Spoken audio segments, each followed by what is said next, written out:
Alright, no time like the present, so let's hop right in.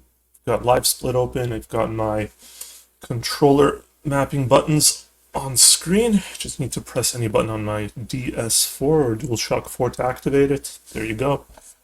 I only had to input the URL into the browser prior once, and it should be on permanently. Okay, notes are open. Cutscene remover, let's restart. Closed and reopened, so Y enter, Y enter. Minimize that, I don't need it. Steam is open. Let's start FFX HD on PC. Clicking FFX on the launcher. Now I'm actually running a game. There we go, it's popped up on OBS. Don't need OBS anymore, so I'll just minimize that. Let's go. New game. And start turbo. As soon as I pick Expert Sphere Grid. In my control scheme, I am just holding the right analog, any direction.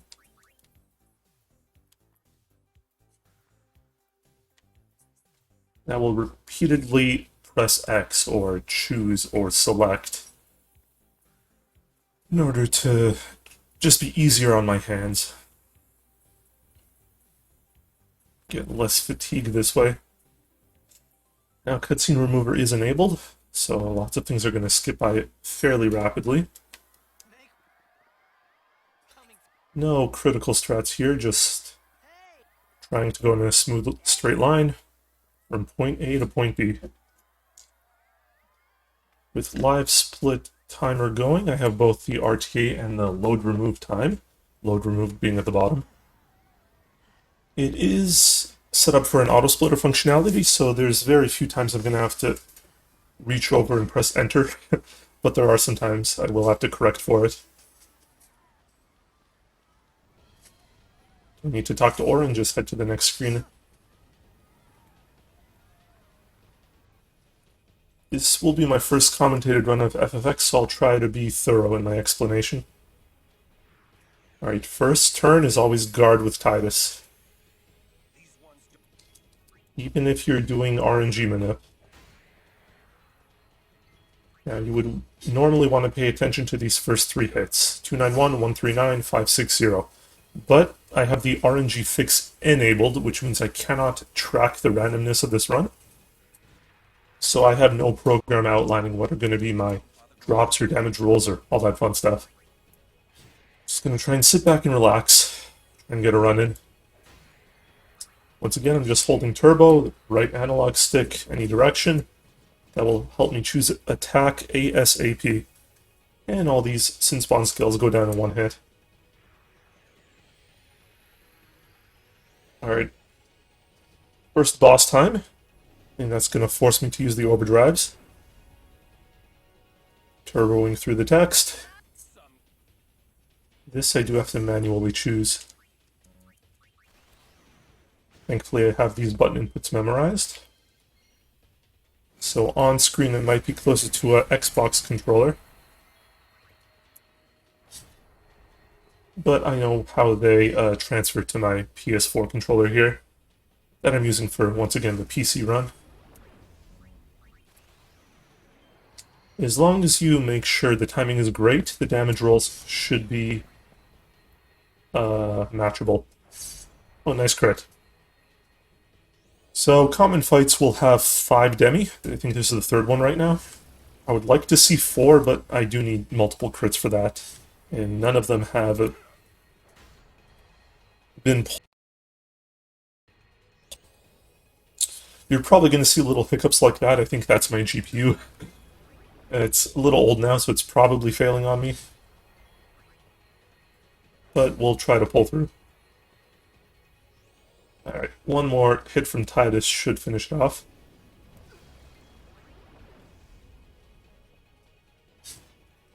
Alright, judging by the splits, that was very average. Low damage rolls would have required another hit from Orin, or say no crit.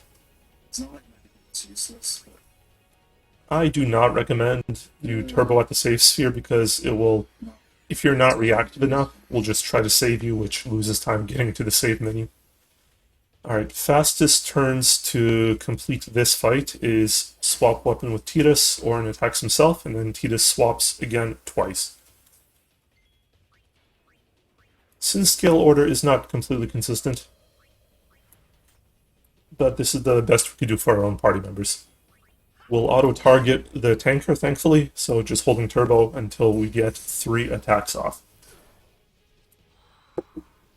You don't have to worry about your damage, but if you did not heal post-Amnes on that save sphere, there's a good chance you would die here.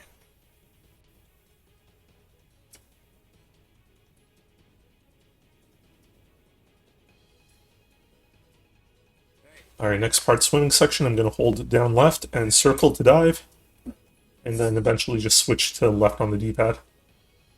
You can move with your left analog or your D-pad, both work fine, whatever's more comfortable for you. Going in the more cardinal directions, northeast, southwest, I recommend with the D-pad. Going with angles, I recommend with the analog. Now, you don't have full 360 movement in this game. Titus will move sort of in angles. Nonetheless, try to go in as straight a line to your destination as possible.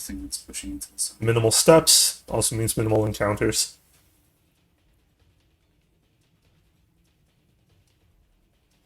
Try to get up on the land ASAP, because that's the fastest movement, as opposed to walking.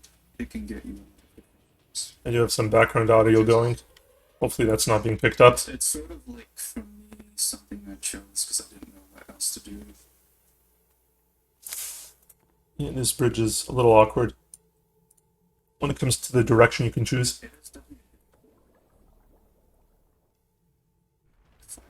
Okay, this time I'm going to hold down right and the dive button circle. That's a pretty fast direction to get myself into the next battle.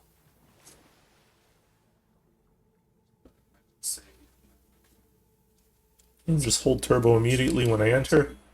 Standard fight. The best you could hope for is a preemptive, because then Titus will attack twice in a row, triggering the next battle with the boss. And contrary to a preemptive, you actually want an ambush here, and I got it. So now this is the minimal turn order for Titus, where I just have to defend twice before automatically ending the battle. Otherwise, I would have to attack twice and guard once. Preemptive is the worst. I have to attack, I think, 3 times and defend once. So zigzagging through the debris here. Go to the top door first. If you hold a direction when the trigger to a new area is happening, Titus can go in a different direction than desired. Not a big deal, just something to be mindful for.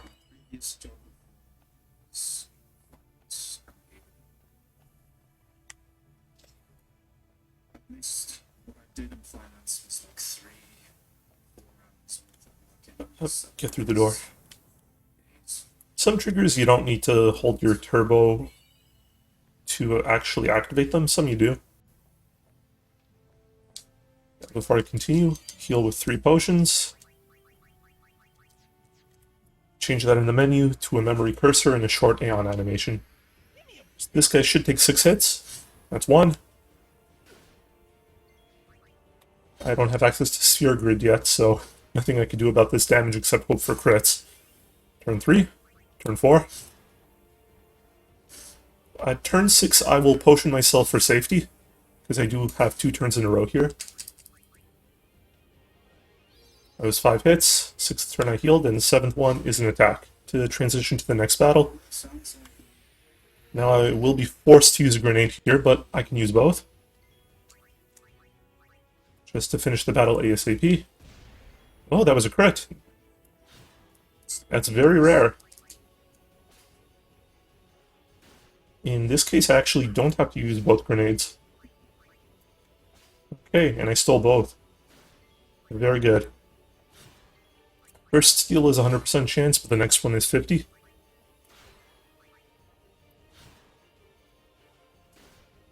I'm not going to heal, I'll just risk it.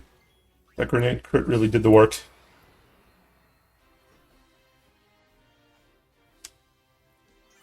So just keeping on the back of my mind how many grenades I have in my menu. I should have 3. I used 1, Riku had 2 to start, and I stole 2. So 2 minus 1 plus 2. Giving me 3 total. If I get a battle here, and I almost certainly will, if it's with 2 fish, I'll steal from both, giving me 5. Getting 1 fish is fine as well.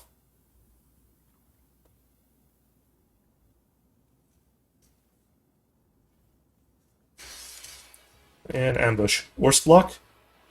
It looks like it's a single fish.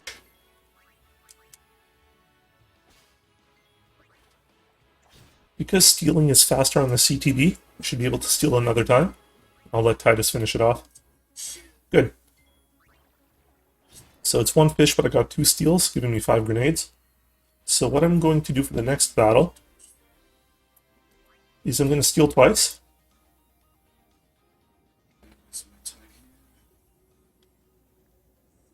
First, let's get my HP back. You want to be fast with that turboing into the save sphere, if you're risky. Titus moves maybe half a step to the back right to activate it. Don't need to sync or anything. Don't need to sync here either, just holding up right to get through this passageway. But yeah, this next mandatory battle, as I was saying, 2 fish. I'm going to steal twice and use 1 grenade for the guaranteed overkill on both. Not so much for the AP, but if I do get lucky, I will get some good sphere drops. This entire run, we're looking for either power or speed spheres. Oh, extra lucky. I don't even have to steal another time. Just use them right away. Guard, special, use, grenade. And since I have 6 left, that's exactly the amount I require to defeat Tross as long as Titus attacks once, which is virtually guaranteed. 4 speeds? Beautiful. Because when it comes to monospheres and ability spheres in either route, whether it's expert sphere grid or standard sphere grid, you get enough from the mandatory battles in the run that you do not need to farm for them. Powers and speed spheres are a little bit up in the air. The route here is not too particular in running low, so that's possibly on me. It's just not heavily optimized enough. But it's still nice to keep track of. Just gonna go straight to lobbing grenades.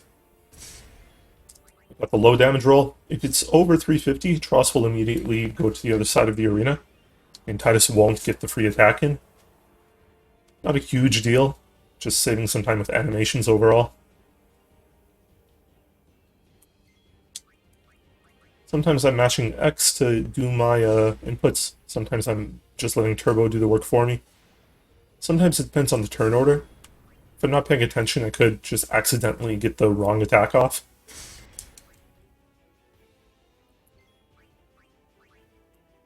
Alright, after the grenade, Tross should go around and 2 more grenades will kill. A crit would kill as well, but you don't really depend on that. The odds are extremely low, I think less than 10%.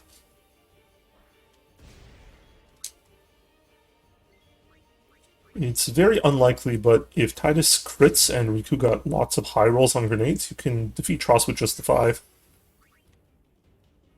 I don't recall ever seeing an overkill on Tross before, even with the final grenade critical. Should be holding up right there, but once again, transitioning to a different arena kind of puts me in a undesirable angle. Don't need to sync, just going straight is fast enough. Be careful while you're turboing through a transition. Sometimes you'll accidentally activate a save sphere. Not a disaster, but you're kind of doing unwarranted effects or glitches from running cutscene remover, which is not good if you want to, quote, speedrun by the rules. Healing here is optional, especially if Titus's HP is high enough. Tross didn't get an attack off except for the 1 Nautilus charge, so I should be fine going into these lagoons. I didn't have a very straight line there. I should have just held a direction.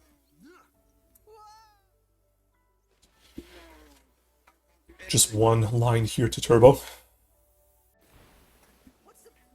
Hold upright. And let's go. Makes Titus go down left on the map somehow. Ideally, this would be 2 encounters for Lagoons, and I don't want to have any 4 fish battles. They are the slowest.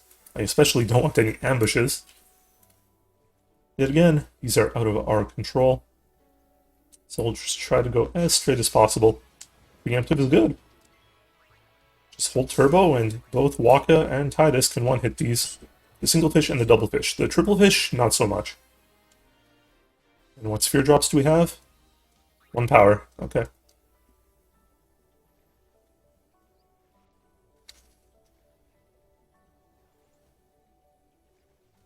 Even with the early game menuing, the randomized sphere drops are not too critical.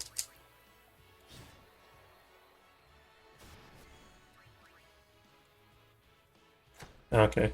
I was banking on a critical there, just to prevent a turn.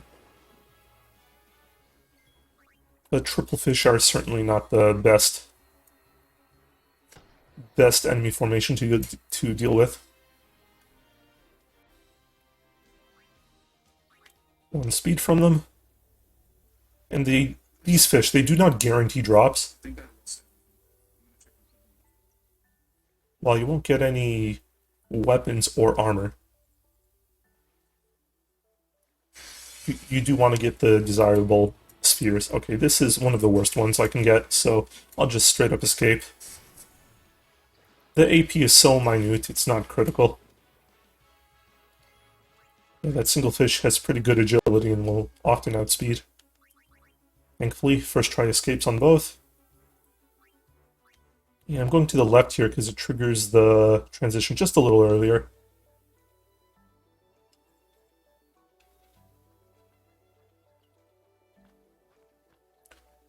No encounters here, just going through a bunch of movement. Using 30 seconds. That's even if I get a fast fight here.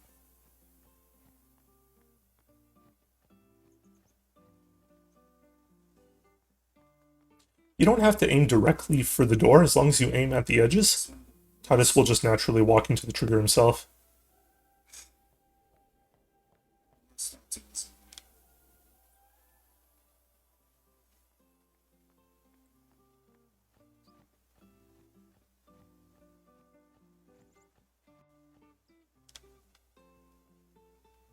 Sorry, man. Turboing the thanks, but letting go immediately so I don't, Rather, I'm letting go of the direction because if I'm not paying attention, I could just deny the nap and just lose time. Anyways, we're, what, barely 18 minutes in and onto the first cloister. Lots of use of turbo here. In the meantime, I can adjust my notes, get to a place where I can reference.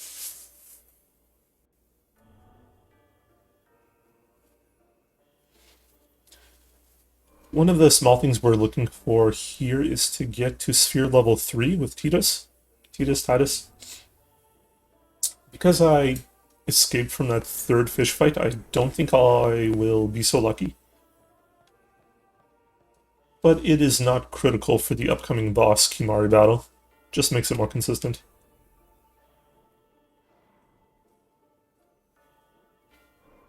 Gonna let go of turbo towards the final text here, because it might just ask me to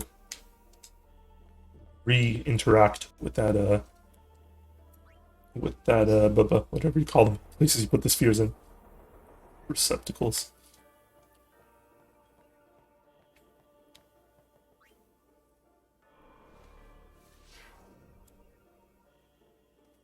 None of the temples will be getting the destruction sphere except for Bevel, which is mandatory.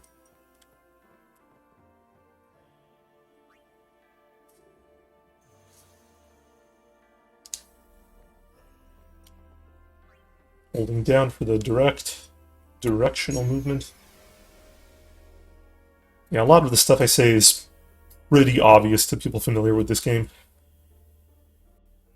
but I feel it's good to get it out in a verbal documentation.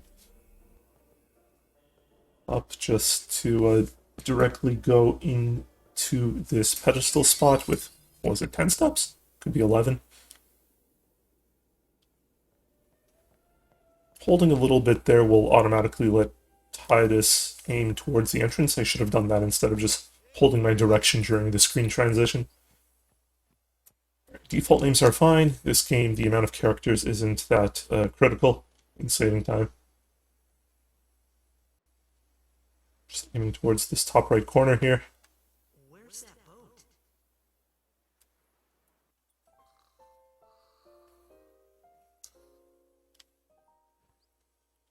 Alright, 20 minutes and entering the first encounter of Besaid with Waka. Pretty good. Just a matter of holding turbo here because regardless of your damage, it's going to one-hit both enemies. There's an incredibly small chance the bird will attack first and inflict darkness, which is a pain. Once again, we do not control this, so just hope for the best.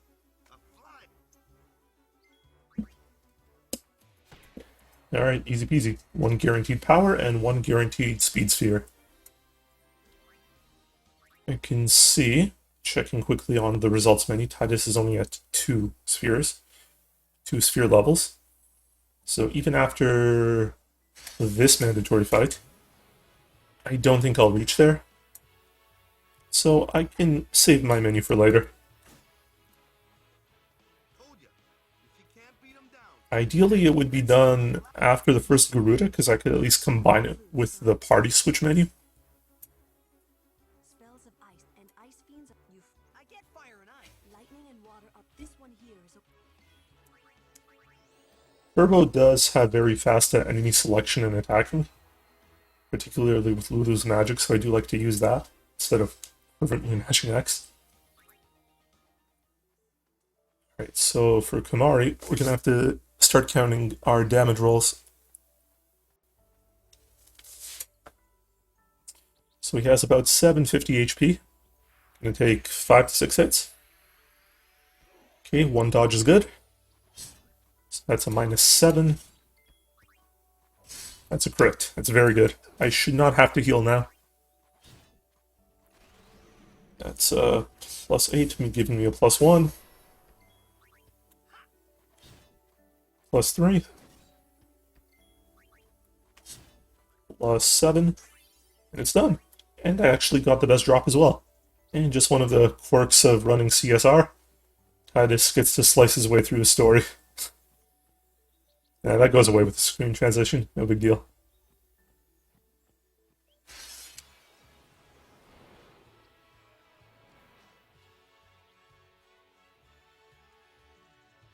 So we are forced to kill this guy.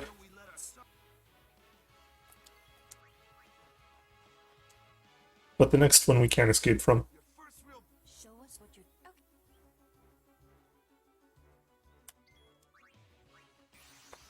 So this is one of 3 full animations we'll see of Valipore.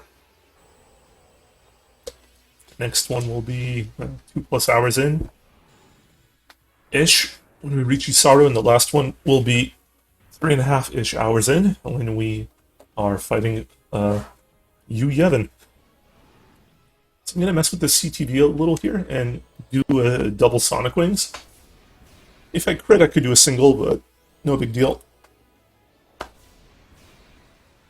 This has a additional benefit of actually saving 4 MP, which will prevent me from touching the save sphere later on, before I get on the boat. Just absolutely turboing once again. Letting Valipore do his thing. Regardless of damages or dodging or all that stuff, you are guaranteed a full overdrive bar at the end of this battle.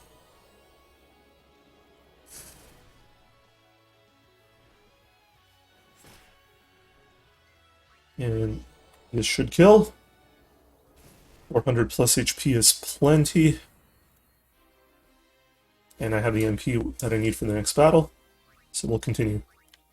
Looks like I did not get the sphere levels I need. Oh, I did. My bad. So let's switch formation and give Titus his first ability, Cheer. And just a little bit of level ups. Making the turn orders go by properly and dealing the appropriate damage. +1 attack, +1 speed. Waka was removed from the party to skip a forced tutorial with this next battle. We won't attack and defeat this, just too much HP, easier to escape. Escapes, again, are not guaranteed. Lulu surprisingly has the lowest agility of the party right now. Thankfully, did escape on the first time. What's this run? So many mixed emotions. Forced battle, doesn't look like it. Titus goes first, attack the wolf, swap Yuna for Waka, just holding turbo. Waka still being on attack, and Lulu still being on thunder. Now, if your movement is poor, you can get into a fourth battle here, but we do not want that. When it comes to gaining AP, the later you can fight your enemies, the better, just because they grant more AP, or EXP in this game, to grant you more sphere levels to do better menu leveling down the line. Alright, so no fourth encounter, that's lovely. Don't need to touch the sphere, don't need to talk to anybody. The treasures and gil we get is sufficient with minimal interaction. Thanks for the cheese. Alright, 3 interactions. Thanks for the cheese. Straight to the crowd here, don't need to interact. I do need to interact with Waka here, so simple turbo. And back to the crowd. Easy peasy, on to the next boss.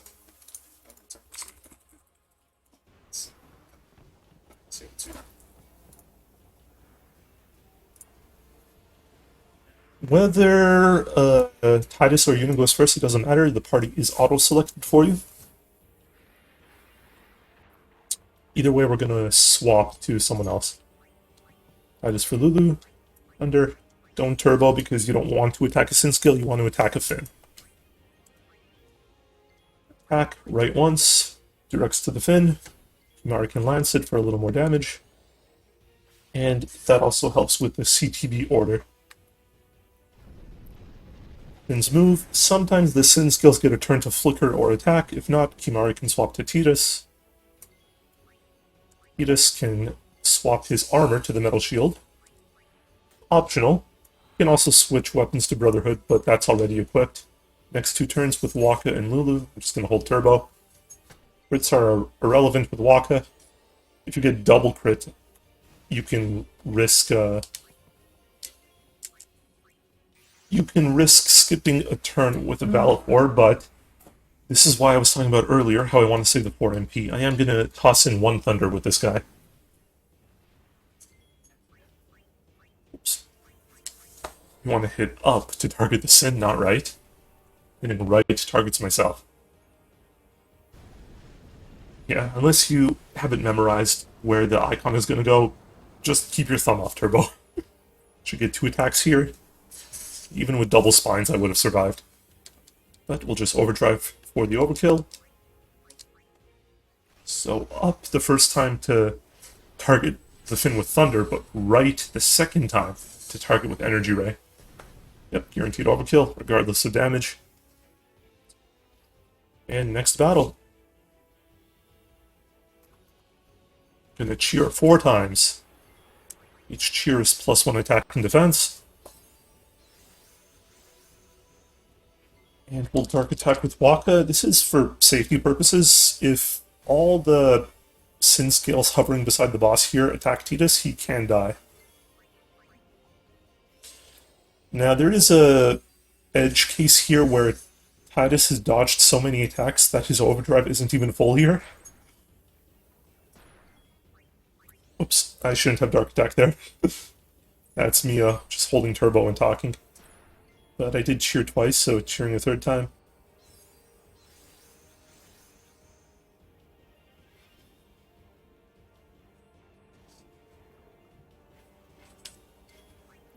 Cheer once more.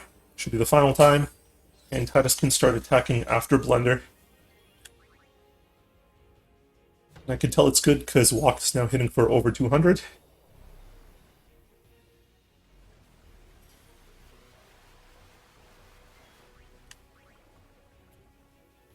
Even if you're holding turbo, sometimes the animations have to play out. Hey, lucky crit. So it means Titus doesn't have to attack a second time.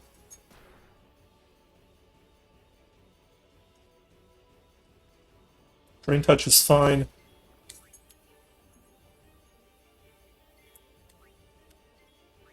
I think I messed that up.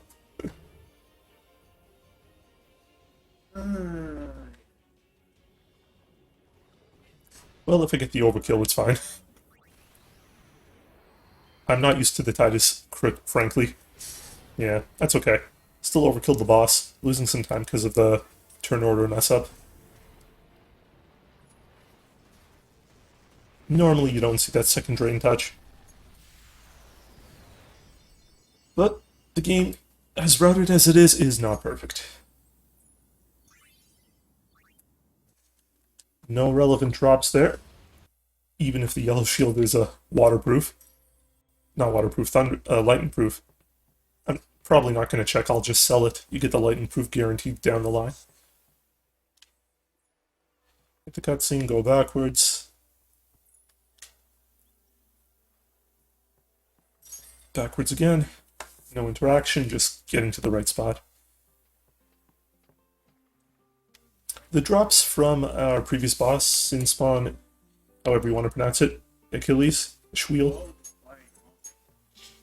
are not really relevant. Ice Ball is okay. You can get Ice Brand too, but the route is such that we can overkill fine with Lulu's Blizzard. Heck, even with Thunder. If she uses it on a bee, it will work out fine. Work out fine getting the amount of AP we need for our levels. So, mandatory Lancet tutorial. Titus needs to get one turn. So I'm just gonna delay here.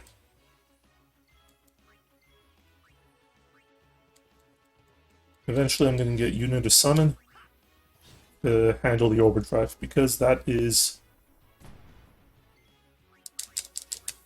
just a convenient battle that we can get it done on. Other ones are randomized and we might not get the enemy encounters we want, so we'll do it here. For some reason, the Rigora, this enemy, has less HP than its normal counterparts. So we will boost twice, whether it's a hit or a miss, doesn't matter. Sadly, the memory cursor option we picked way back before click does not translate to boosting, so we do have to manually choose it ourselves. Full overdrive, one fire should kill, and we'll move on. Now, because as I was alluding to how Lulu can overkill, I don't need to pick up Scout, a weapon for Waka, but I do still need to open up my menu and unlock Flea right away. That is 2 levels, upright, ability sphere, the Flea, easy peasy. Not gonna go so far as to change my party. I'll just let the RNG gods choose for me. If Yuna goes first in the battle, I'll just swap her out with Waka. Or Lulu. That just goes first, special Flea. I'll be right back. Don't need to bother with healing, the enemies don't deal enough battle damage to worry you. 2 encounters are best after the Rigora, sometimes 3. Can happen. I won't go so easy on you next time. Yeah, if you're reacting fast enough, then you can hold turbo to flee ASAP. Alright, will I make it? Yeah, got it. Alright, touch the safe sphere now. Because against the next box, bomb. Ah, I messed up. The down input didn't trigger when I wanted it to.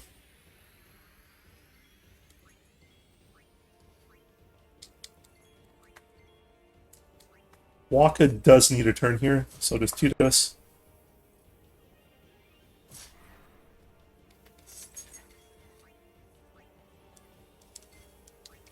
Himari's is optional, but the only turn I had to do her Yuna was to the summon, she'll get AP just fine with that. So I swapped her out for Kamari just to make a future menu a little easier.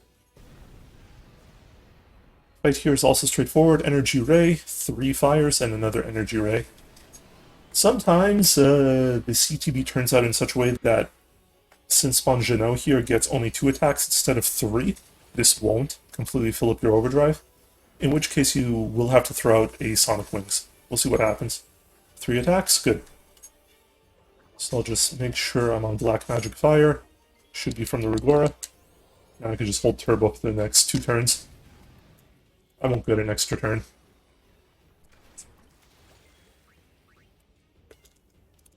Well, Jet.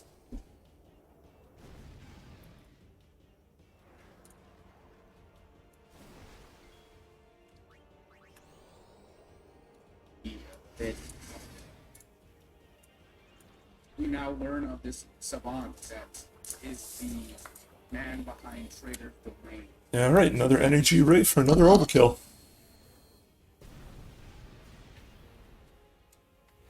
Get some Power Spheres. I was in my room one day, Drop is irrelevant. station, and I Effectively, everything we're getting now, we're gonna sell later. people from A book to B book, and so I asked Dave about it, and he blatantly said to me, Even holding up here, for some reason, you're gonna go left occasionally. People are going to be losing. You might as well B book, though, just leaving money on the table.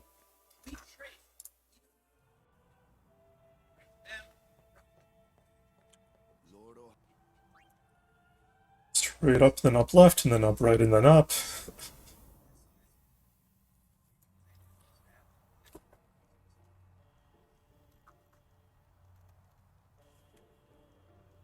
You can reach the sphere here before the camera pans to normal. You can use Turbo for inserting the spheres, but don't use them after you remove them. Besaid Kilika and... what was the next one?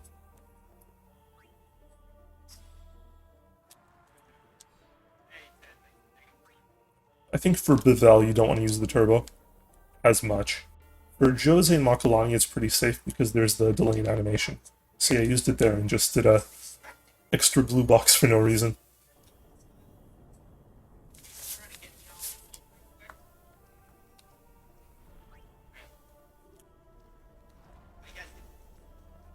One of the quirks of this dungeon is, once you put this Kilika sphere back, you can pick up the Glyph sphere at an angle, where the other ones usually need you to be straight on. No point in hitting the button to move the pedestal closer to you, because we're walking that way regardless. So it's just an animation we can save.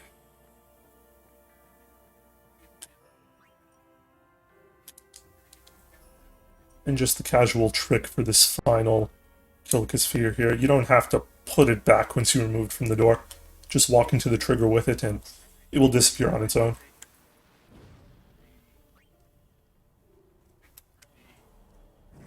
I like to hit X when I see that second little spark reach the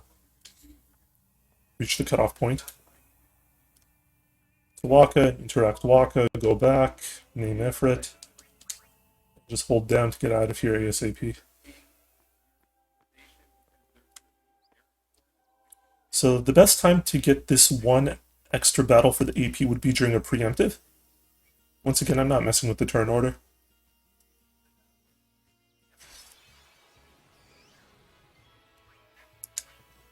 But I do need Titus to flee right away. Live and let live.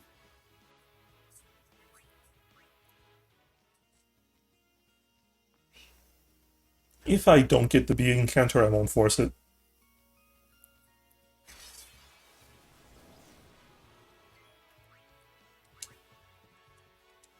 Now what? Need a good jolt? Overkill. Whoops, not for Yuna. I'm ready. Yeah, it's fine. I'll give her some free AP. Nothing to fear. The hero's here. I won't go so easy on you next Should time. be sphere level 3. Good.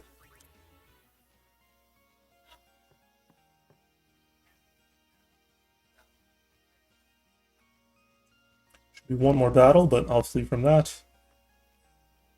Yeah, got lucky. Sometimes 2 encounters, sometimes 3. So, obviously enough for the route. You are going to want lots of AP for Tidus and then Yuna.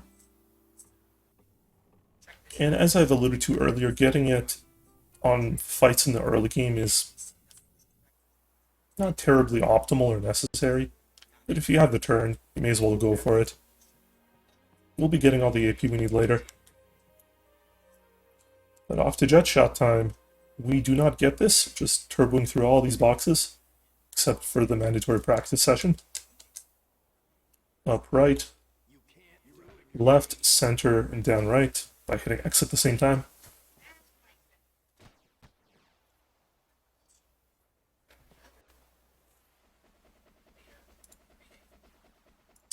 For some reason, actually getting jet shot here will probably crash the game, at least when using cutscene remover. Either way, it is slower.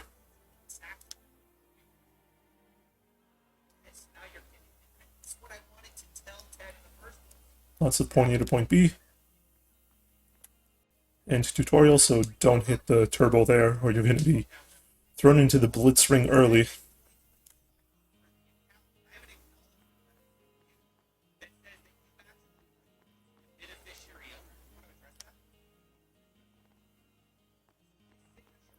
So with Tidus' 3 sphere levels, we're going to get him an extra attack. And with Walk's sphere level count, which should be 5 thanks to the boss, we're going to get him +2 attack. This is going to make my Sahagin battles a little more interesting. Other strategies would just guard with Walk the whole time and go ham with Tidus, but I'd like to use both party members.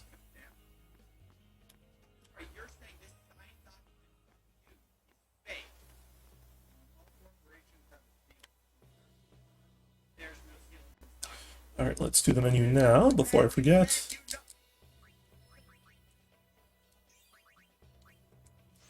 I will get haste, but I won't use it until the 3rd battle. Oops. And even though Walk is not in the party, we still can do his menu.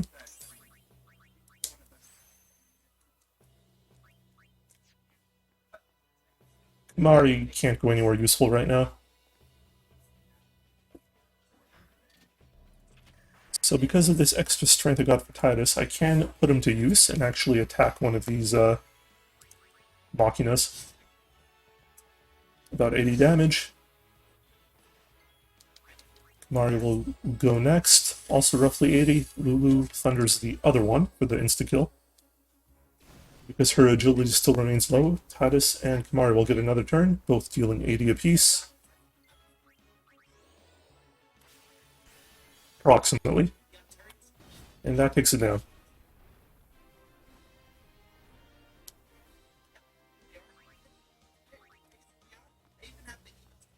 Drops irrelevant here.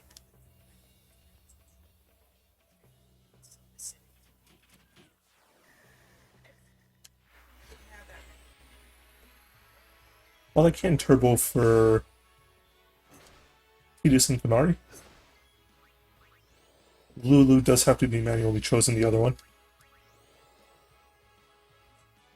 Lucky crit might be 1 less attack. We'll see if the damage roll is good enough.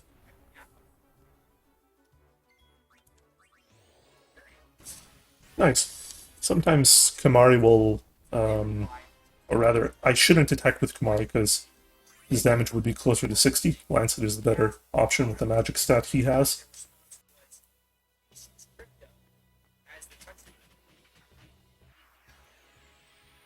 Alright, here's where we'll use haste and let just Lulu do the work. Because of that turn order, I can attack the Machina that didn't strike me first. Oops.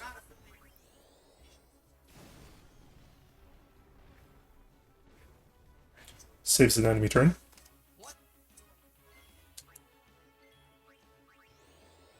My other 2 party members can just guard freely. They won't be able to deal enough damage unless I get lucky with the criticals. I'll just save the animation of the attack entirely. not chance it. Lulu, being the black mage, has an incredible amount of MP to use, so never expecting to run out. And sure, I have an overdrive for Kamari, but I don't have to use it for anything. Alright. I'll have to do another menu here because Titus got one more, and it's critical that here I get this MP. Oops. And the 1 strength while I'm at it. You do the menu, then you heal. Because that heals Titus to a full 32 MP, enough for this fight, the Sahagins, as well as against the Garuda. Turn order here is largely set in stone. Can't think of anything that can go wrong. Have to thunder that crane 3 times.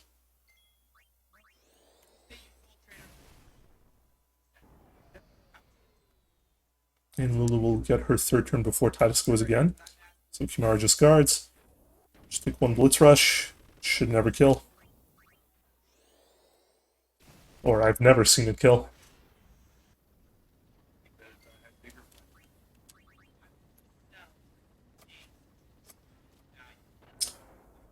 Now, after this animation, you can kill with a Lancet and a Thunder. But just to slightly increase my odds of a good weapon drop, I'll try to kill with Titus. I need to stop alternating between his name pronunciation.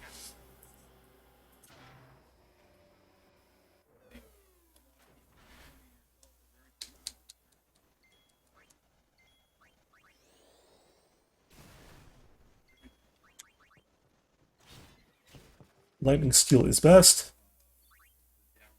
but we didn't get it. No big deal. So you don't need to open up the menu to equip anything. And I have enough MP to take me through the next batch of battles, so I don't need to touch Save Sphere or use that elixir I got from the Obliterator reward. Whoops. Yeah, the camera angle gets weird here. Okay, biggest RNG minigame of the run, you can say. Show me Letty. Got it.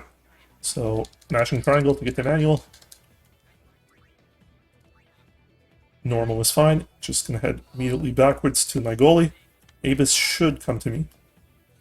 Thankfully, he's fragile, so I just break and return to dribble. Letty can always outmuscle him.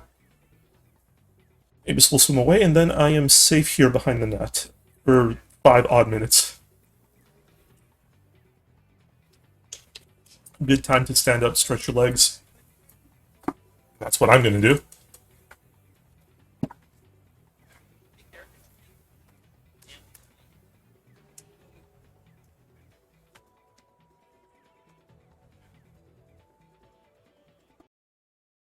But you can't go forever because I got a favorable formation with the enemy here. Got this nice 5 triangles in a row, so if I bait the second one from the bottom out, he can get closer to me, in which case I could pass it directly to Titus, and if my swimming is good, I can get to the net without having to break. And looks like it wasn't perfect. Nope. Gore's got the best of me there. That's unfortunate.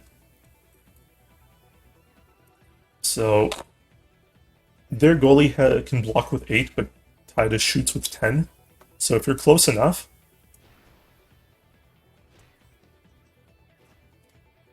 you can score there without any abilities.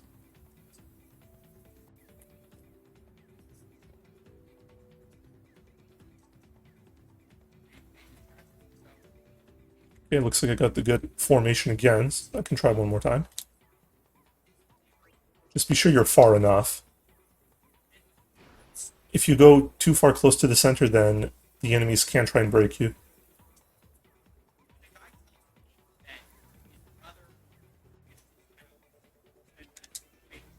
Alright, this time, no blockage. Free shot. And that's good. There is a way to do a blitz-off skip, but the timing is rather precise. It's not something I like to go for. Sadly, we do not control the rate at which team wins the blitz-offs.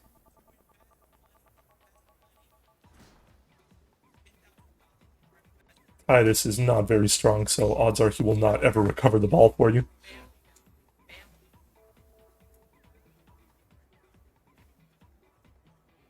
Okay, it's easy block. Just head behind the net.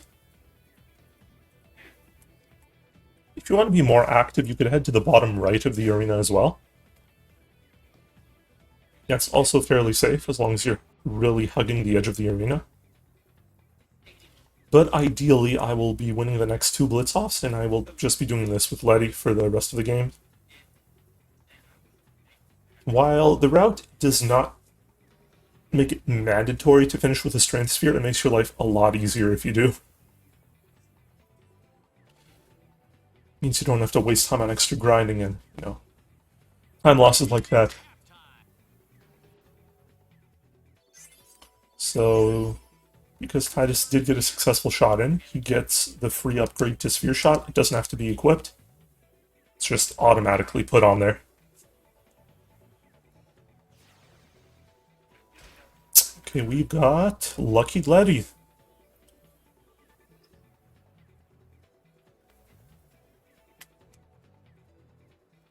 Alright, looks like I was fast enough that Avis did not get to me this time. Once again, emphasizing the value of directness. It's taking the most straight line possible to your goal. Now, I was mentioning before, you can't exactly go AFK completely during this. The reason being is that there's a small chance that the goer's player Grav will simply break formation and go directly to the player behind the goal. And there's a high chance that he outright steals the ball for you on account of his stats.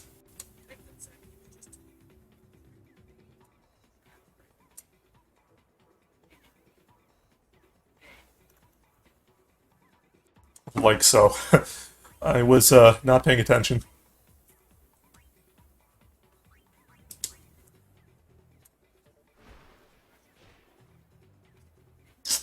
Yeah, too far away.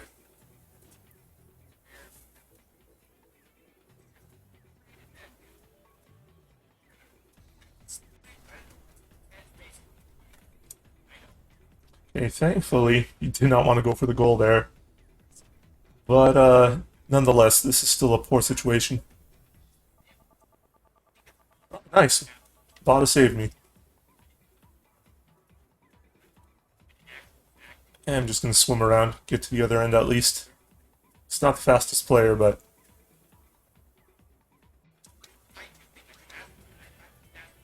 I just want to sink time. Okay, that was bizarre. Normally, that never goes through, so I can say that's never happened before.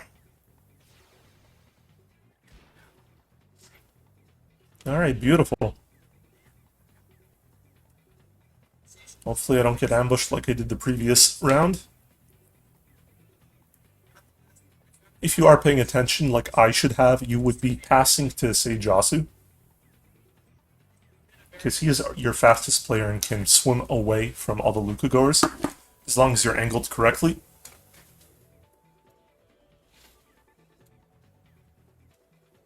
But I am pretty safe in considering this a win.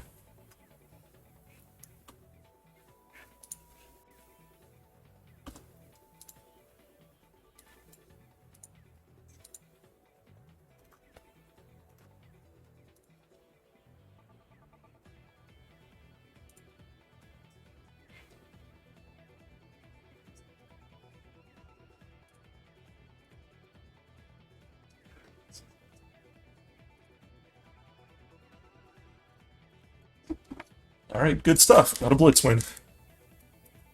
Not the cleanest, but I'll take it. Alright, Back to the fight. Start by hasting ourselves.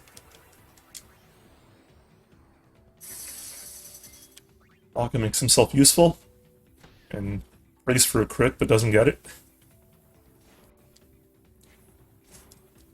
Okay, we'll get the enemy next time.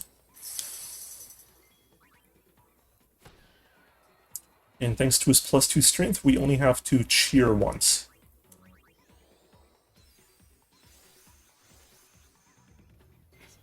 Now, assuming I don't get the worst damage rolls, should be able to one-shot with both of them.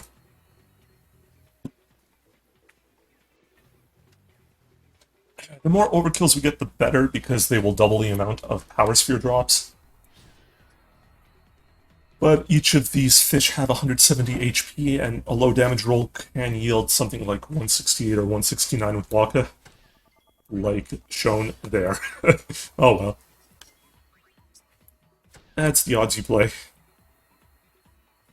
I could have cheered twice to be safe, but I mean, I've had plenty of attempts that just have no underdamages the entire onslaught. And despite the overkills, the AP off these guys is negligible, so we are more interested in those power spheres.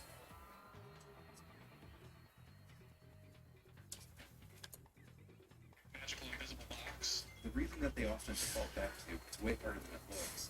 Ever inside a box. But And your HP should never be low enough that you'd have to heal. balance. Taking the time to practice and get it in.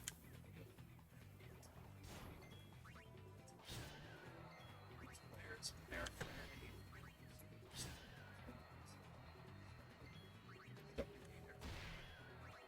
So, Alright, how many overkills was that? 4 or so? Yeah, looks like 4. we're about to look at a new runner at a high degree of Critical would have gained us 2 power spheres on this battle too, but Sparky's favorite secret word. not mandatory.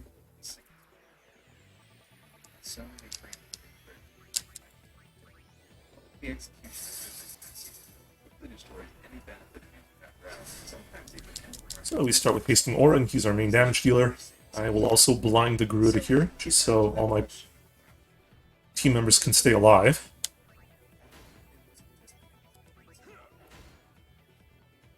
Time to time, Garuda will counter. You can guard with Titus or Waka, but I like to just keep up the damage. Sometimes you get the crit like that. And the fight is done. The fastest route is whatever. Our next round, Time's looking really good right now.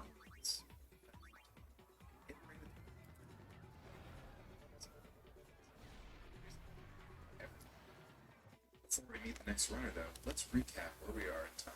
I'll be honest. this little And stretch of Expert this- Sphere Grid We start with this run. does not require getting those spheres in the corner of this dock. Sparky's one. Just keep moving forward. Just 1 week We're later, going to get our spheres somewhere else.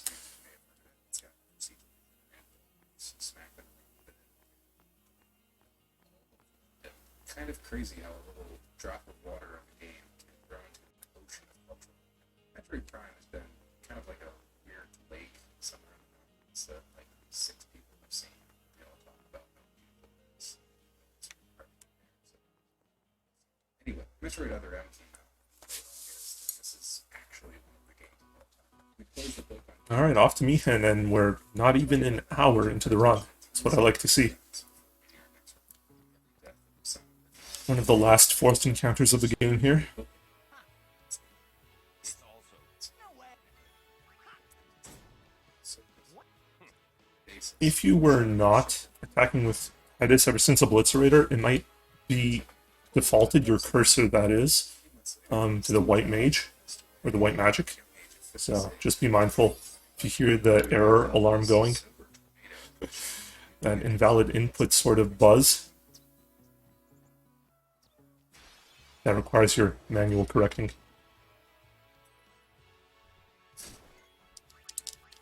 No battles required on Mihan either. We're just going to flee as soon as we can. And I'm perfectly fine with risking my party the way it is. If Yuna gets a turn first, I'll swap her out for Orin and extra safety. But Orin, Waka, Hey, I'm a guardian now, so watch out. and Titus, those three in the party, are perfectly fine. You should pick up this Hunter Spear, not to use, but it is good for selling.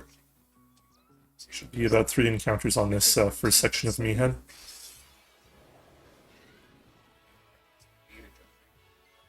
Okay, got the Uniturn, bring in Orin, and now I can fairly confidently just hold fully. I should note, if you happen to get a preemptive attack, it doesn't guarantee that Titus will go first, particularly with characters on similar agility.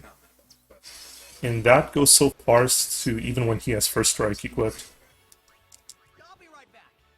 We'll talk more in a bit about single segment rounds, but let's discuss Claris's first shot across the bow. It doesn't sound right when I describe it that way.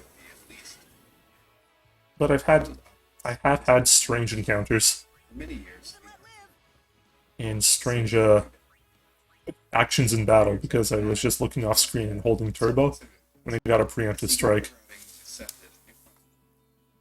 seemed like it might be able to Should be about 2 encounters on that screen, 3 or 4 on this one. Claris put together one As long as you're holding the one direction steadily, Titus should continue, even if the camera pans around. I'll be right back. But until the first battle, then you have to readjust. You don't have to, but it's safer if you do. Preemptive here, but I know Titus is faster. I won't go so easy on you next time. second.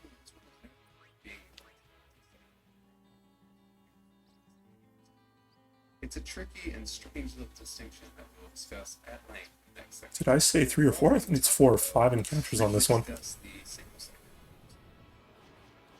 Even though you do get bombs here, we do not use self-destruct in the run. Kimari does still have a full overdrive right now as it is. And I am going to be facing some bombs in home. If I need to refill his overdrive, I can do it there. Don't break any bones, old man. I won't go so easy on you next time.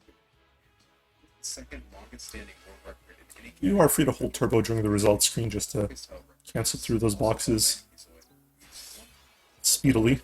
segment. All right. I'll be right back. Side, Empizoid's 124% was beaten by Claris. Okay, hopefully one more encounter here. And Claris. Nope, reached the end.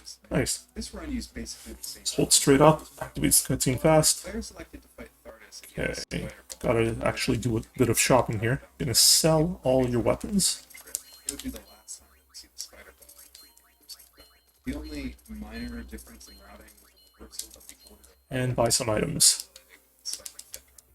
It's such a small difference. 11 Phoenix Downs, 21 grenades. That's all we're gonna need. Phoenix Downs are really just in a worst case scenario. So,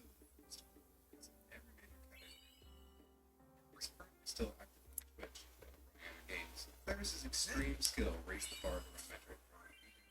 But this round wasn't totally. And now that we got that level 1 key sphere, Some glaring we're gonna do our first major menu for Yuna, actually, after this boss.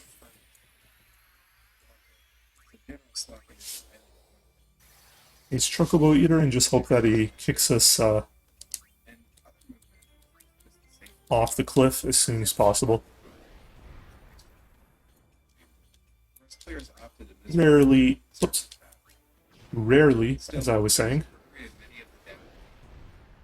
Chocobo Eater will get an extra punch before Orin's dialogue. Just a little tidbit of info. shave off 2 to 3 seconds by itself. But in addition to big skips, newer and lower times in Metroid Alright, anytime. by coming to rooms with new ideas and likely to faster. So even in a sloppy run with mistakes, when you factor Use in that, our trusty level 1 key sphere.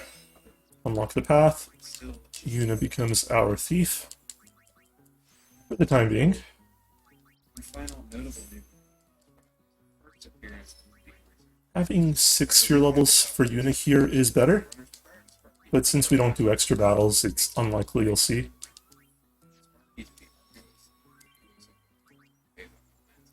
Quick heal, and now we proceed. Una's going to start stealing stuff for us here. In later runs, still Getting that agility +3 is crucial, now that Una will outspeed Titus and get the first steal in before we run away from our battles. Claris arriving at this room to work on this thing has obviously not solved the puzzle. This would be a problem, but at any inclination in such a scenario might be possible. However, this rock wall functions as many other walls. Instead of scrolling left twice, I can scroll right once to get to the opposite-ended enemy. Just one less input saved. Because collision affects the engine. Yeah. 2 encounters on that screen, nice. Should be 2 more here. That's Claris's 1 hour. You need minimum 4 electro marbles, but you can get up to 6 and you'll still find a use for them. Change. Well, ambushes are still a risk.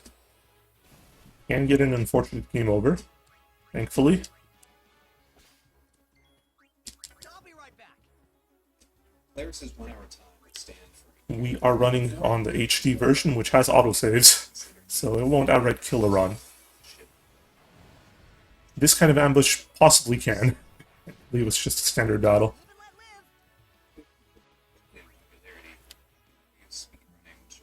Alright, so to save myself on the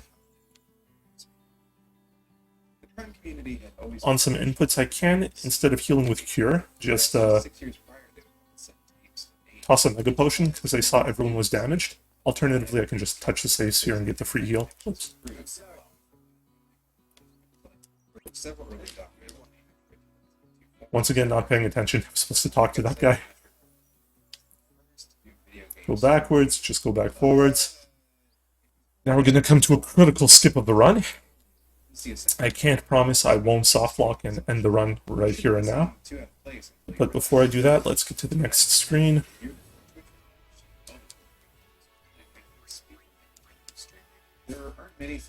Certainly have enough Electro Marbles now. Dedicated to the stream as players watched it. It was basically a prototype of Twitch chat, although this incarnation was hacked together with Aiga Live Chat, a new feature that was rolled out on the Metroid 2002 platform, which has not been updated since 2010, although Metroid 2002 forums continue to faults. And now we have to return to get our Mushroom Rock Road skip. Now, just to be safe, sort, auto, puts my potions at the front. Toss a Mega Potion. Gonna force one encounter here, just so it doesn't interrupt me while I'm trying to go for the skip.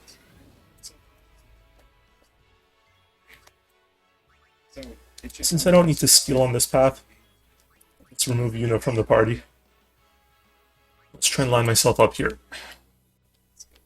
Possessed. With the advent of Twitch and the Games Done Quick charity event, which held its inaugural event in January, I like to use Titus's left arm or his shoulder pad and lining it up with that little dark mark on the back wall. At this point, I'm just holding down turbo and hoping that the NPC pushes me towards the center, towards the right. If it pushes me to the left, or like the viewer's left, not Titus's right in this case, that is likely a soft lock.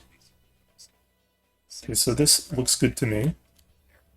Can't move forward, but I can't move back.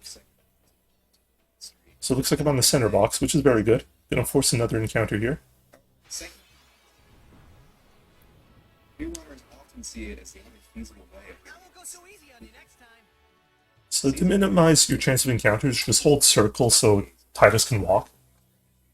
You don't want to accidentally get pushed by this NPC on the way back. single segment. Just getting out of his way and lining myself up once more. Shift our attention from segmented runs You can see Titus's hairline, the darker part where it parts. You want to line that up with that previous sort of dark horizontal mark on the back wall I mentioned earlier. was shifting from the form to the many years. Once again, I'll be holding turbo game because and hoping for the best. quality of speedrunning outside speedruns are done in one sitting, beginning to end. Let's imagine a scene. It may be helpful. Ah, messed up there. Even with turbo going, sometimes it just won't line up properly, so for ease of mind, I'm going to try another encounter. Doesn't bother me later.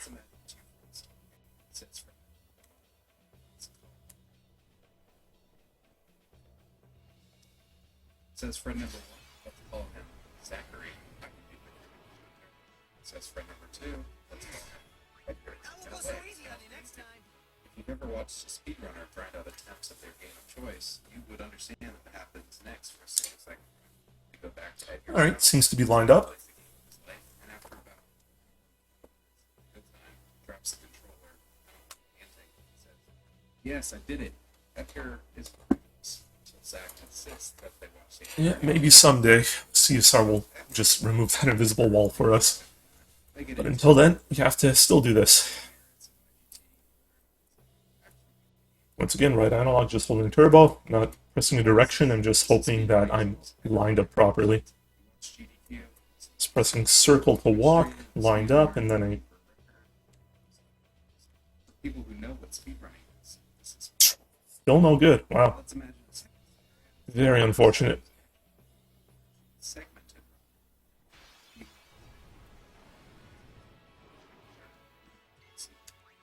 and let live. Fusion would have given way to anger to despondency as the hours ticked on and on. Zach repeatedly insisted on resetting every time he made the smallest error. The stopwatch continues on past the number of digits it can display, but Zach is still playing. Thankfully, this was a good pace run, so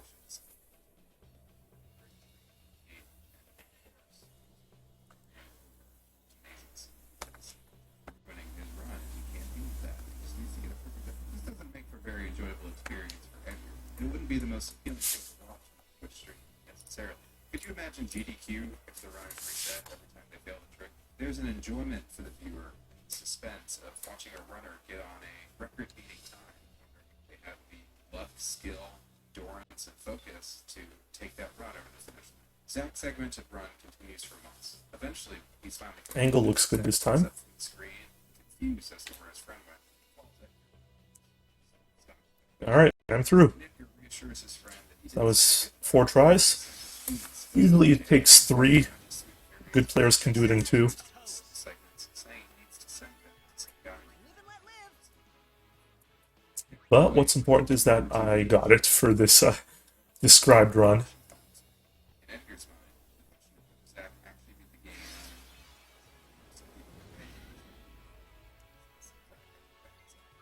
I will go so easy on you next time. And much like Mihan, we don't have to fight anything in MRR. We will be doing a bunch of grinding in Moonflow Road, however. Anyway, the run was crafted over several months. Live and let live. Again, since the in-game timer was the target metric, saving and repeating segments was no issue. It was the community's way of seeing what's possible, using the best strategies. A little misaligned there. They permitted I will go so easy on you next time. again, it was an issue. However, as speedrunning became more popular and an ethos of the activity developed apart from the trade crime and a specific game, that mentality focused on how quickly the game played in the city. You don't have to look any farther than games and quick to see the appeal and spectacle. You do have to talk to Orin for this screen, otherwise Titus cannot progress to the next. So between the shift and the speedrunning, Okay, we're gonna continue with more stealing here. And it is rather crucial that we get into at least one Basilisk encounter. Or Kamari needs to Lancet it to learn a new overdrive, Stone Breath. That is going to one-shot a lot of enemy groups down the line. I'll be a little safe here and heal up my party member. as a speedrun in any given game gets increasingly Titus goes first, switch to Yuna, and let's do some stealing.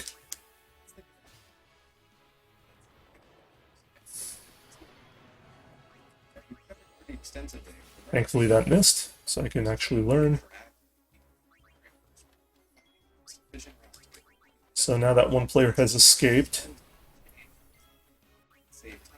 I will not be game overing, so I'll just continue spamming steal for a bit. Strictly speaking, you only need the one grenade, but you could get up to 6, which will make your future a little easier. So there's that 50% chance of missing a steal. Okay. It's 3 petrifies. Try for one more. Cooperative, 3 chosen ghost are for artifact wild, the length of the power bomb maze and fade on mines, and all of these will give some variability to how low a time. Just one more. Of course, Never lucky. segmented, you can simply reset that segment. Oh, sometimes lucky. Alright, let's move on. RNG elements pile up. The RNG elements are particularly severe. Getting a run going with good RNG. And to this day, we still do not have a setup for Jose skip. Some games I'll steal grenade number 5. basically there's nothing a runner can do. Fortunately, Metroid Prime But if you angle yourself properly, you can get a nice boost from the bird. 6 grenades. Love to see it. If you're unlucky,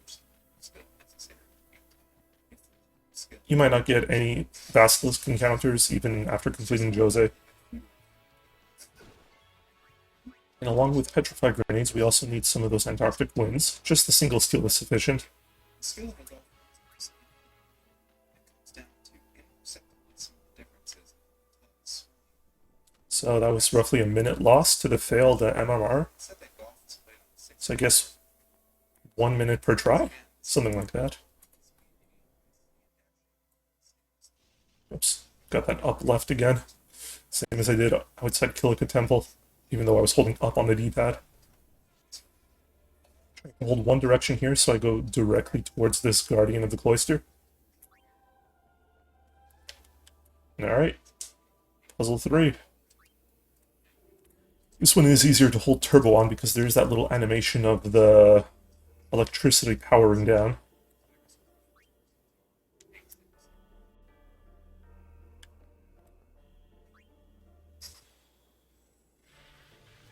Okay, timeout for just side note. I was making the last section video. There was an issue with what I was doing. I ran across an issue with so basically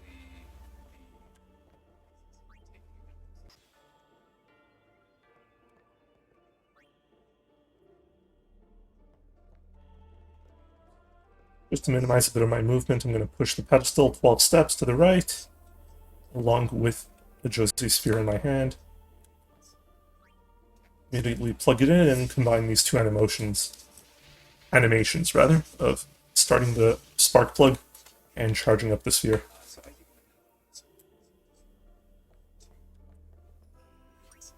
in fact, you know, after computer restart,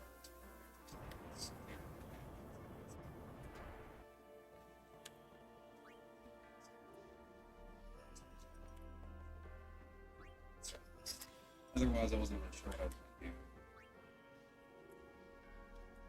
to do. It gave me an opportunity to sort of think about what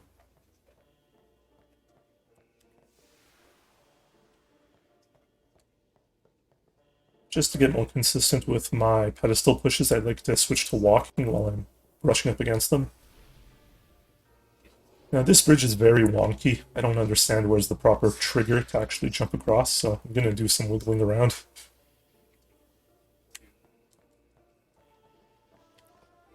started this project or Thankfully going back is very free. the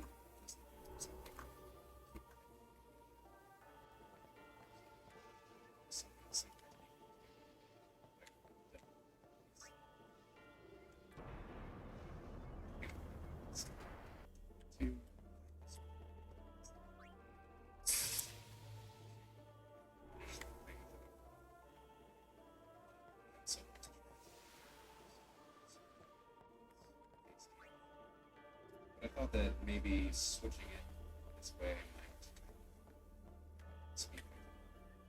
I've been figuring out the plan together of this project and put it in see that fix some things up, some things down, this thing's in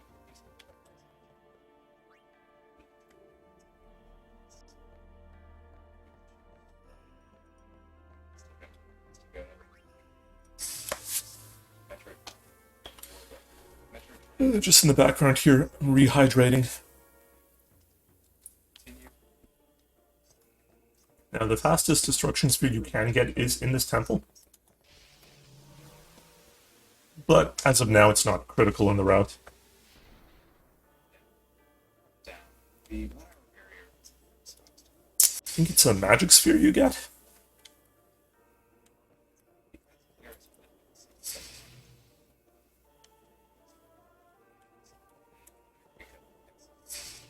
here.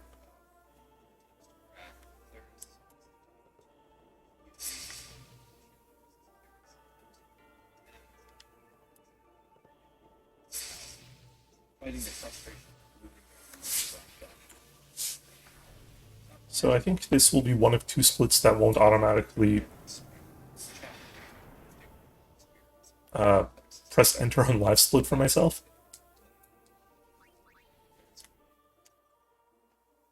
It's just a whole group of people looking to pass the time. Ruthie, a long time keeping me light and reading thinking games. Unfortunately, the recording hasn't been created, so apparently it lasted just after the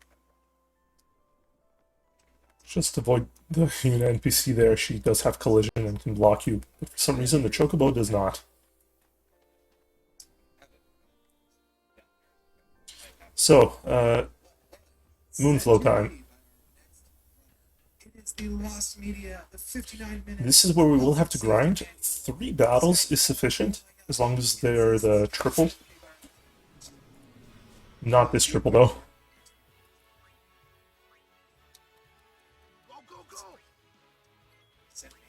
Just gonna get my party ready in battle. Eventually, Kamari will be taken out and switched for Yuna. Yuna will be lobbing her grenades. Titus and Waka will either attack or defend. Here's the triple battle I want. My turn.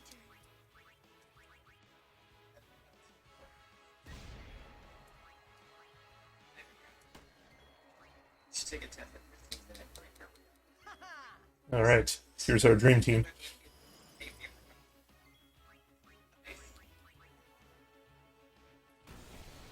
So that's one use for my extra Electro Marble. I can also chuck another grenade, which I'll have to do now. But I was saying, that's the desired triple battle to get the amount of sphere levels we need.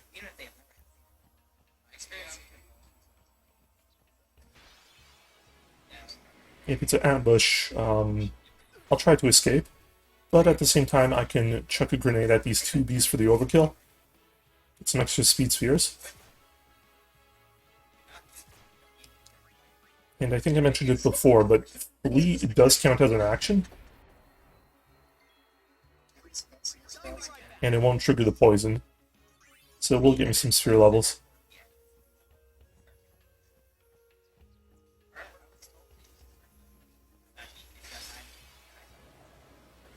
Unlucky with the ambushes. Probably should have healed.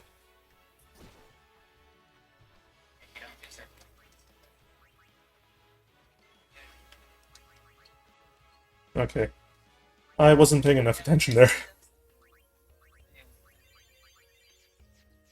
So now I have to do this bit of extra menuing.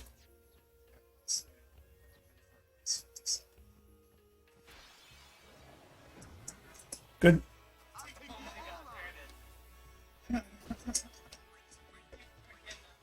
The sleep is awkward.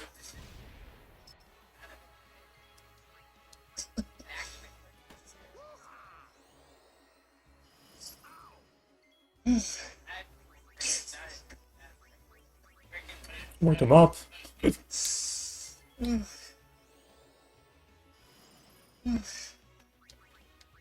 always interesting. Works in about 8. We're doing all right. Okay, so Waka looks like, whoops, has 6 fear levels. That's a critical chest, I need to get that.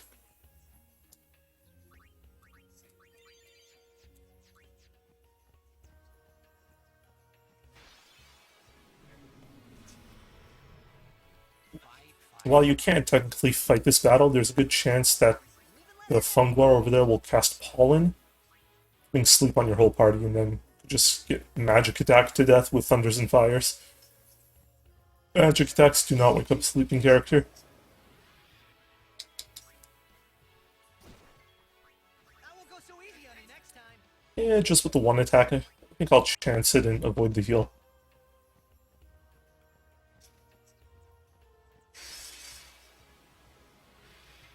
Live and let live.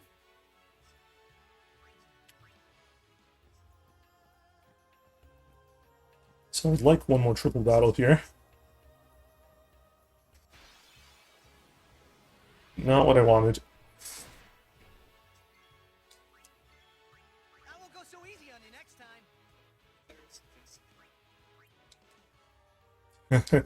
You got me during the transition. It's not what I wanted. Alright, unfortunately, I have to make this awkward and do this. Okay, there it is.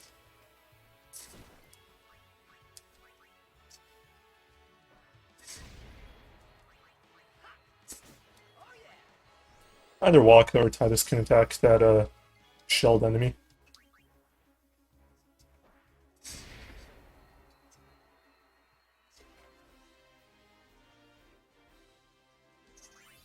Alright, now I can do the menu. So, Titus, get a small boost up here.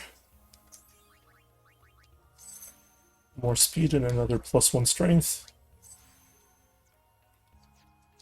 Oops. 7 takes us all the way here for both steal and use. Another perk of the Expert Sphere Grid. These two abilities are close by to all party members. No encounters on this screen. I'm just going to be trying to get to the boss as soon as I can. And this is where the Electro Marbles will be critical.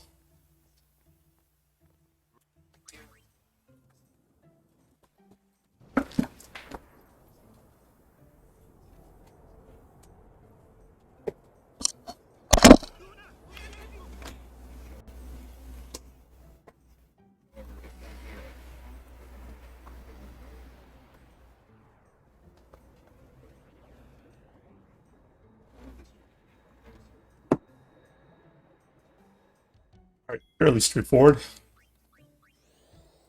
Haste and Walk is going to get just so many turns thanks to the low tick usage of the use command.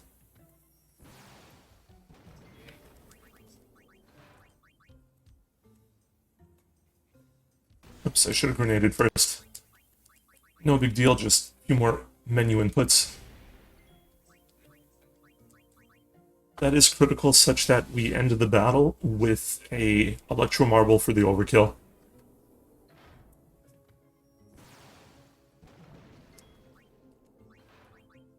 I think Titus gets one turn here. Push that damage a little higher. Crit won't matter there. So yeah, I see I've lost another minute on account of that 4 enemy RNG in the Moonflow. But these things happen. We will move on.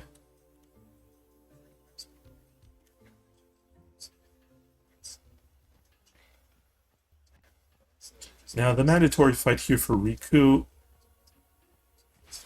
we don't have to kill. Oh, a treasure chest.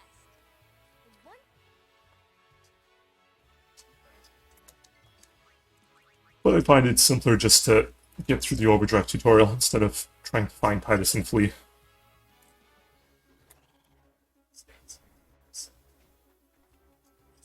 the one time that dodging an attack will fill your overdrive in stoic mode. We'll use monospheres because we have so many extra. Just about.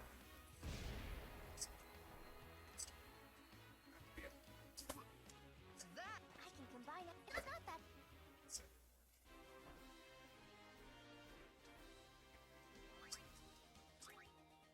And the 2 power spheres are fun.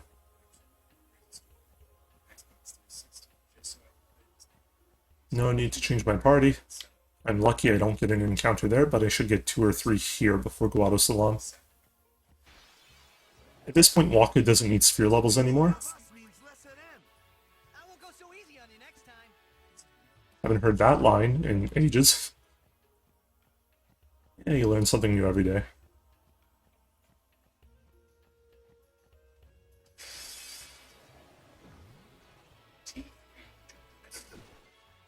Hmm.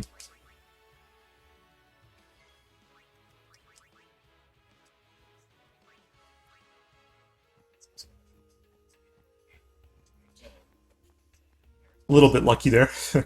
I kind of forgot that Titus took some hits on Extractor and could not survive. But lots of CSR fun stuff here. Skipping most of the cutscenes.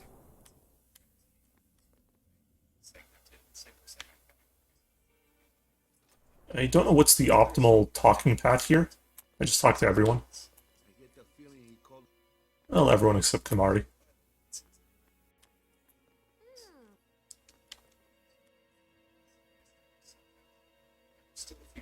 And as long as you know you talk to last.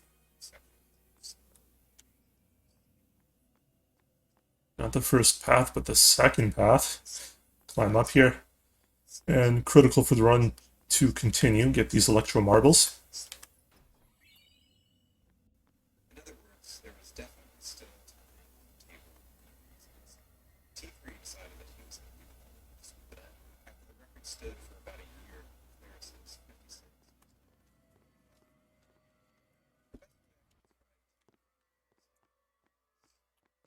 Talk to Waka, talk to Yuna, and get out of here.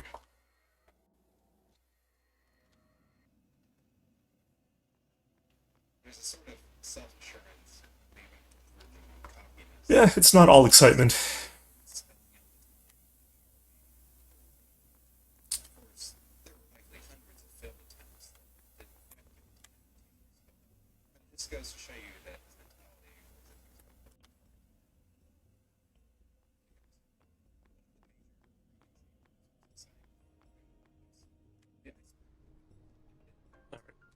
Battle formation is a little more critical here.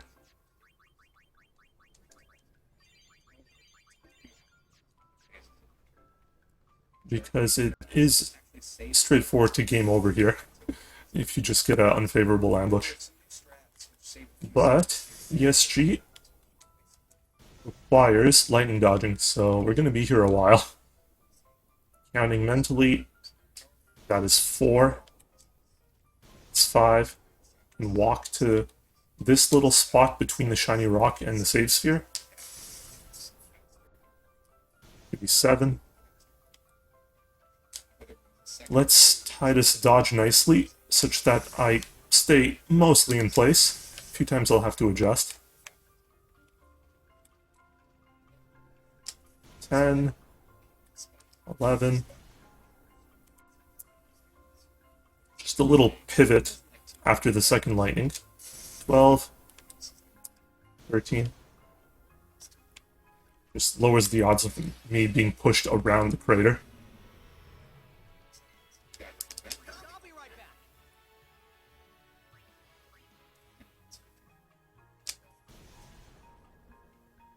I kind of lost count now. Yeah, I'm not good at paying attention here. I think it was 13. 14. 15. You can't go too far forward because the game will treat you as close to the tower or the sphere and won't throw a bolt at you. I think that's 17. If I keep walking, I should be able to make to the amount I want.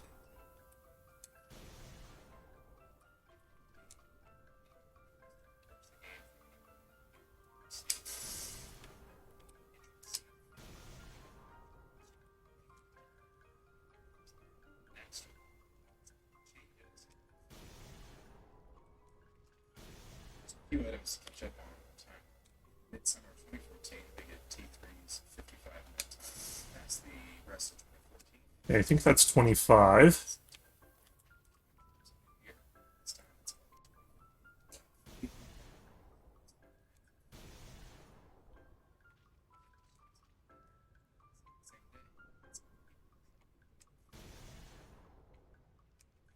Just watching for the flash and tapping X. You cannot use turbo. The game knows, and will send a bolt of lightning straight down on you. TAS. TAS. Tool assistance.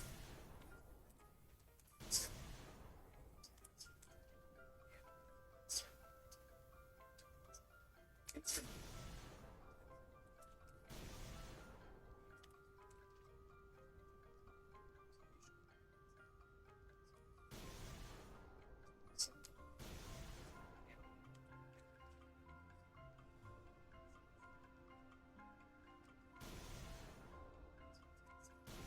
That's 39. By creating save states in advance of the game, frame by frame.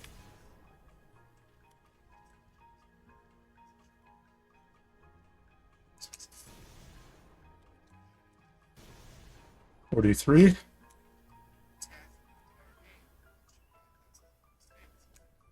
You know, there was a menu I was supposed to do when I first entered the plane, so I forgot. But I'll do it after I dodge the bolts here.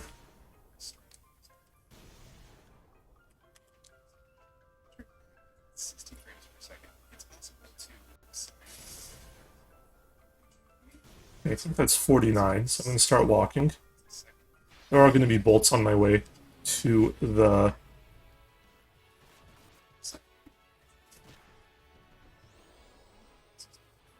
agency.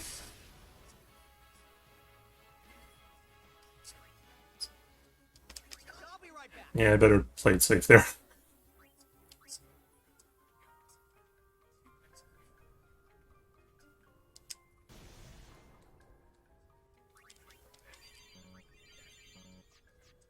I wanted to menu, right? Yeah. Stop forgetting these things.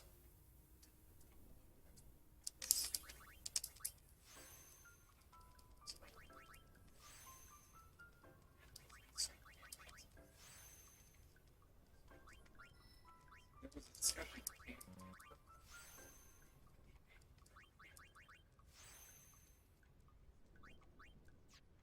this idea. So this is something only I do right now. I trigger the statue because I like to risk getting initiative weapons, and the Cactuars once defeated do yield pretty good AP. So useful for Yuna and Titus.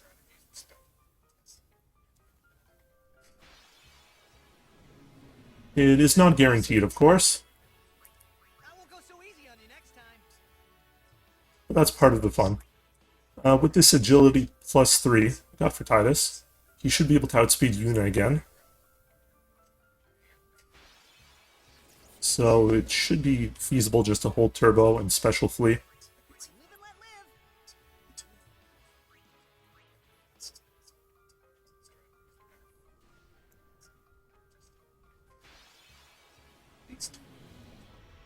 So if I do take a battle, it should be on this fight, but not when I'm ambushed on it. Just see what's the damage like. Yeah, forget it. I'll be right back. Yuna's my grenade lobber still. And if I'm not getting levels on Yuna, then it's not worth it. I'm mostly out of potions now, so back to, well, actually started healing with Cure now. Perfect. So I'll try to get this kill with Riku. 500 HP and Antarctic Wind or an Electro Marble will do nicely. The two previously, we've seen a bit of this. Okay, didn't get the drop I wanted. That's okay. Still have some chances. Alright, now I'll see if I was counting my lightning bolts correctly. There's a small chance I only got up to 48. Okay, no shopping required, but I do need to speak to Orin before speaking to Riku. That triggers the CS out properly to get you into the correct position. Alright, just holding turbo here to get through the awards. X potions for every Atlanta. Mega potions for quicker healing. MP spheres for mixing. And I got the 50, good. That's 3 strength spheres. Now we will be strong enough to tackle most of the run. Don't forget the yellow shield.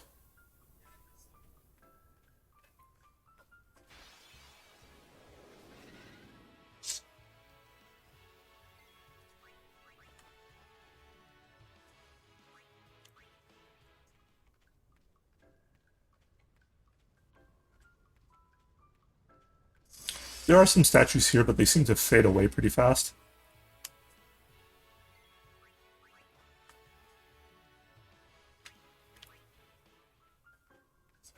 You only need to get the drop once after all. So we're playing risky.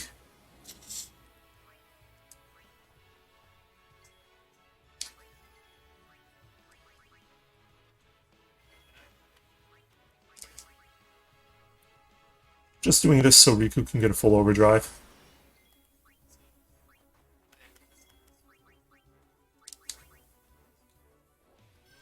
This Iron Giant will attack the weakest party member.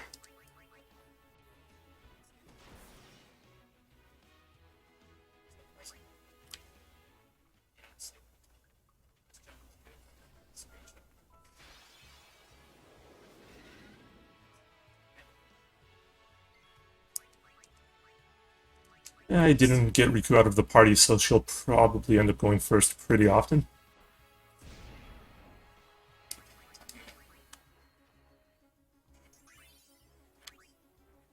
Two more speed spheres if you need them.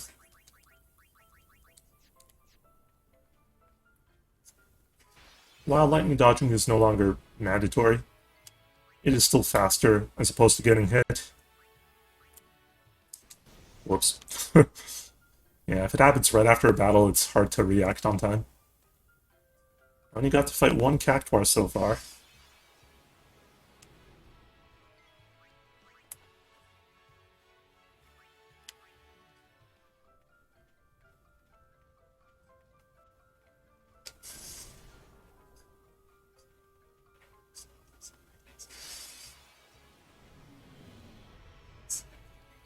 Okay, not in ambush this time, so I just can help out. Orin does not need sphere levels right now.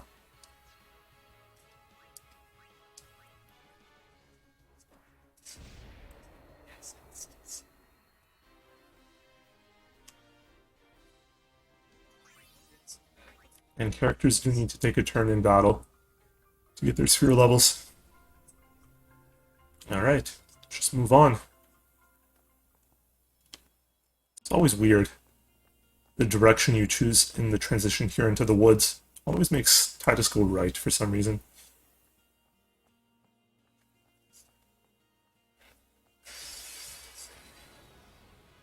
Okay, don't need to steal here, because I still have one Antarctic Wind in my pocket.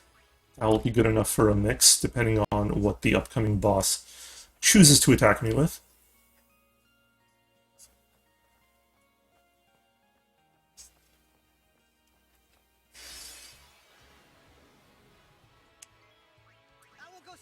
With Riku already having full overdrive, I don't need to force a death on her here. But for safety's sake, I should get one encounter with water elements, that way I could steal fish scales. Now, even those aren't necessary, but it would depend on Spearmo choosing a non-thunder element. Okay, so Yuno was able to steal it instead. However, it's a good chance I'm going to die now.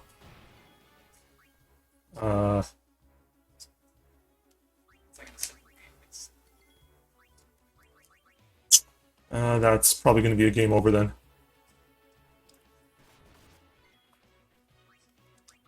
Nope, guess not. Lucky me. Sort, auto, use, mega.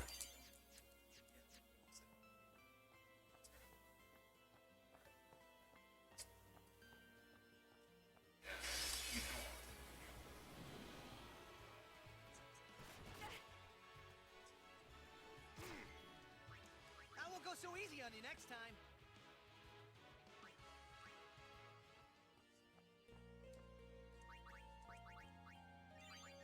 Since I got rid of my weaker potions now, just gonna stick with curing. No need to touch the butterfly here.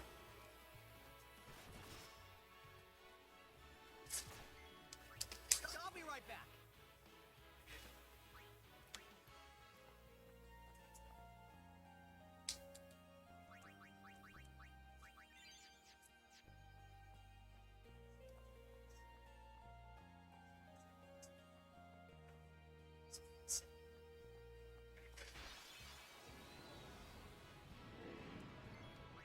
I won't go so easy on you next time.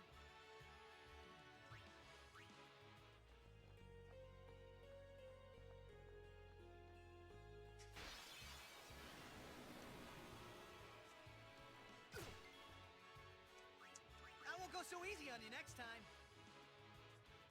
Grinding not necessary in Macalania. So I could have tossed a grenade on those bees, but I'm okay.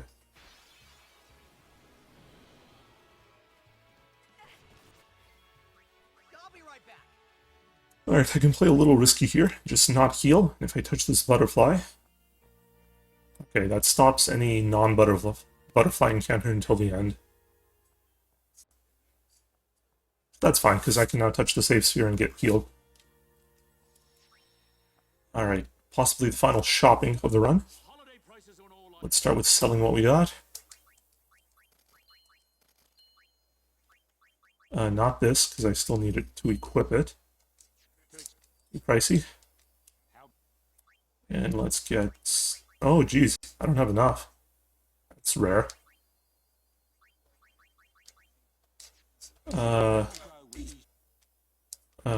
Backup strats. Gotta sell my items.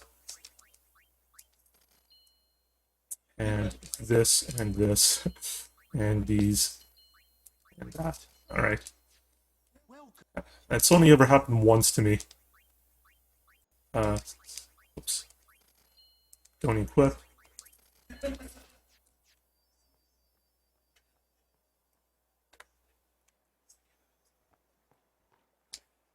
Alright, changing the party a little bit.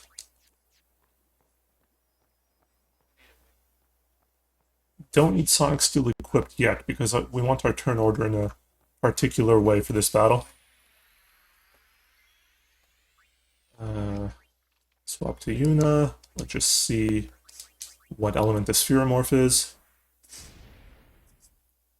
Alright, so I need Blizzard. Oops. Let's put on the Yellow Shield. Warren needs one turn.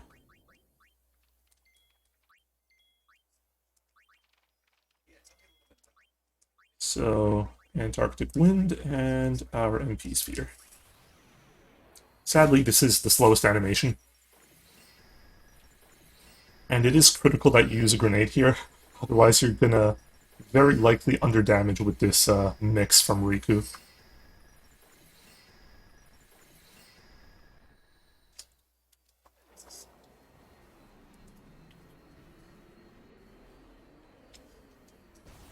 Alright, we're gonna have a big menu coming up here. Gonna make both Titus and Yuna quite a bit stronger.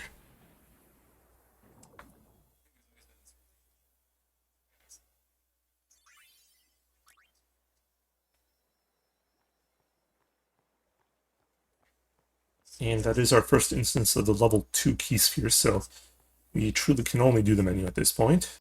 Can't do it after Crawler, because Yuna will be out of the party. So let's jump in. This one.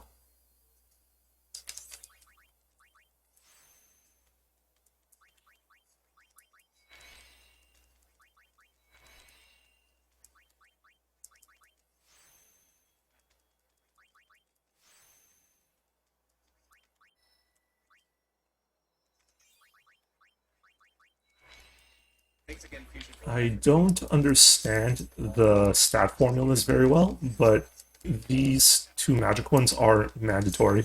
There was another post. It involved some really Okay, lots of strength, understand. do extra stuff.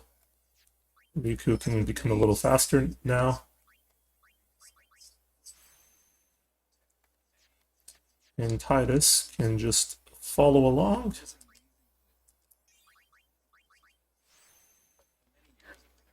Also getting the abilities on the way.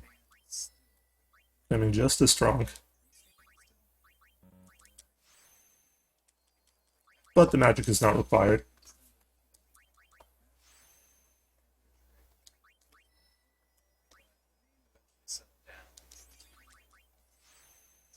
The name would take years of studying the game to sufficiently understand how effective Masters then guess that Samus was stuck. And just to fix my party for the next upcoming battle.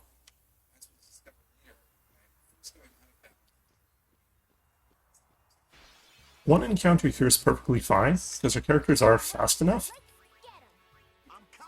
We want to steal one of these for emergencies.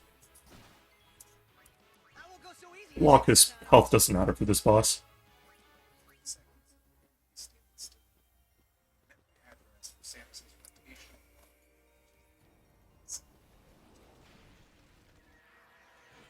So I have no use for these fish scales I once stole. I can use one here. You will notice that Riku does not have her overdrive completely filled up. So we'll have to fix that.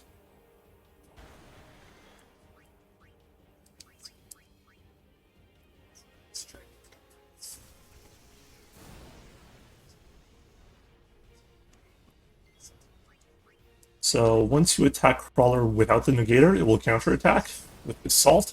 That'll do some very good overdrive filling. Not all the way. So we'll have to repeat that step. So we do want Auron to get AP during this battle.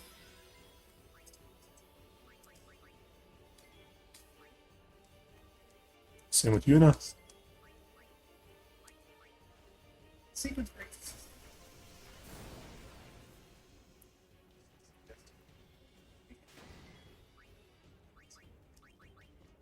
Mari as well.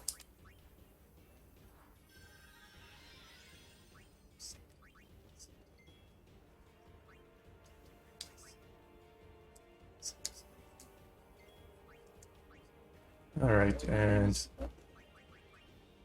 finish it off. After 3 lightning marbles, lightning bolt should overkill.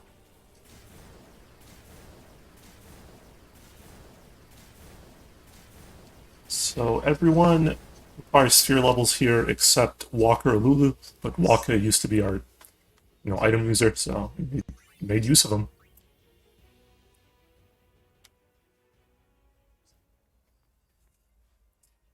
For safety's sake, I will be doing another menu here. That's what my notes tell me to do.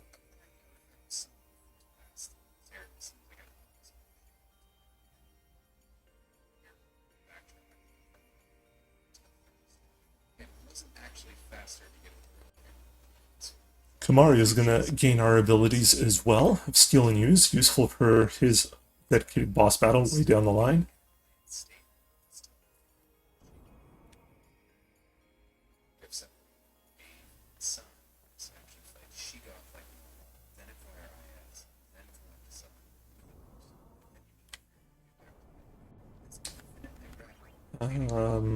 I forgot to touch the save sphere. Not a disaster, I just had to heal manually. You don't get the save sphere until after the boss. Take a little detour here to give Kimar some more HP so he won't die to Blazara. And give him our trusty 2 abilities.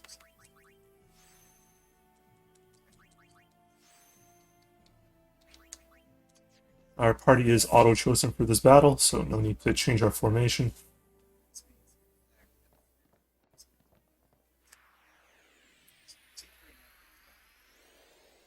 Note that Titus does still have Brotherhood equipped. You do need that. This turn order is important.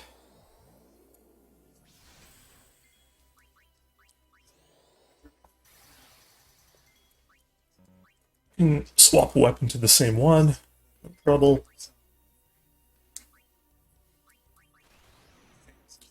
You can Stone Breath or toss a Petrified Grenade. Either works. Alright, we'll get this strength increase from the talk. Very important. Like before, Orin needs AP. One attack won't kill anyone. But after getting buffed, even without a crit, we would be doing 5,400 HP. And Seymour, even though it has 6,000, that's why the game in this HD version is limited to 5,999 damage.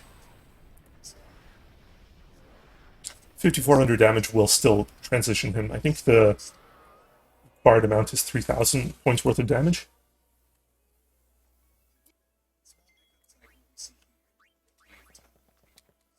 Now, we want to keep Titus hasted, so we're just going to swap in some party members we don't care for, have them guard, while Anima kills one. Doesn't matter who dies. So at that point, we just swap back to Titus and go mad. And in between, we can do some stealing.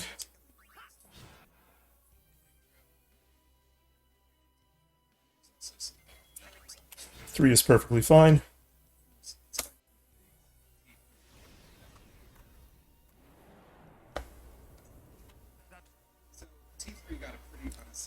Nothing for Riku to do here, so Titus needs 2 attacks. I'll swap to Sonic Steel for one of his turns. That gains Riku's full overdrive back. I swapped to my yellow shield a bit earlier during Spheromorph, I think. Means I survived that just fine.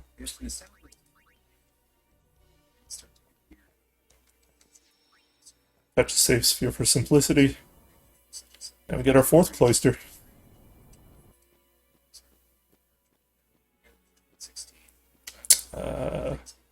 Need to push this first.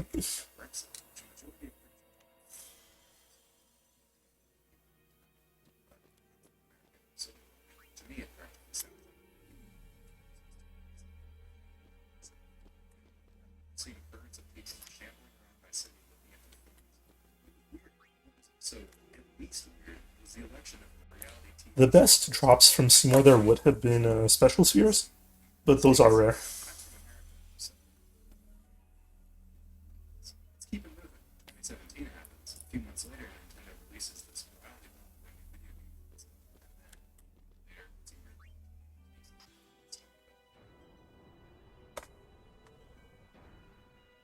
Once again, this split did not go of its own accord, so I'll manually do this one after this little puzzle.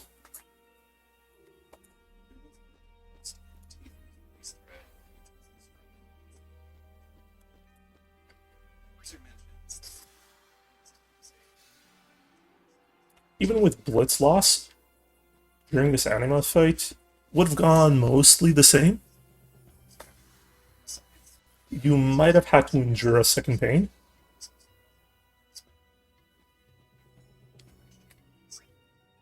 Or you would not have been able to switch to Sonic Steel in the battle. Instead, you would just do it after it.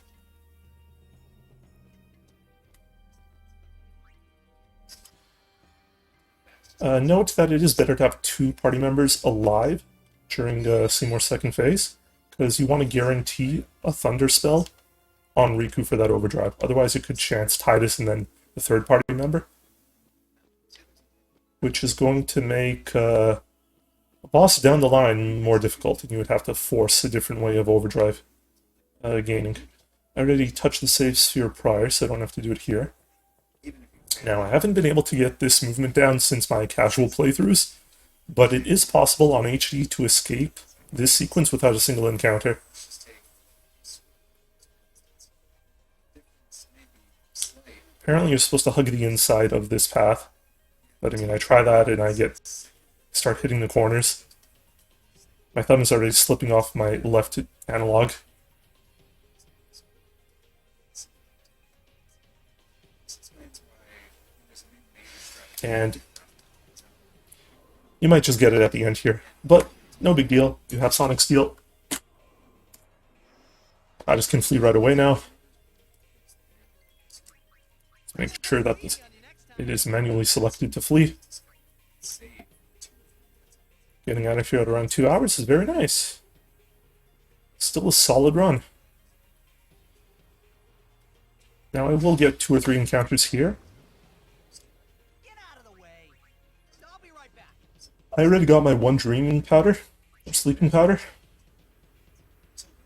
I got 3 silence grenades from the Animo battle. I'm gonna get at least 3 more from the zoo. That's gonna give me 7 total of these sorts of level 2 grenades, but I want 10. So if I get a second skill off zoo, that would be best, but I can't guarantee that.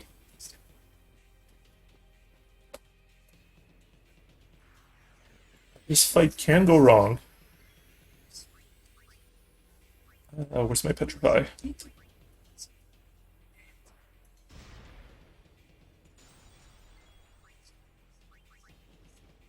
So I'm going to do a bit of an extra move here.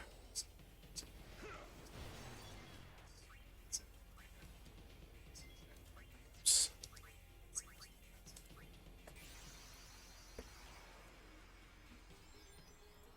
And hopefully Shiva will be on our side.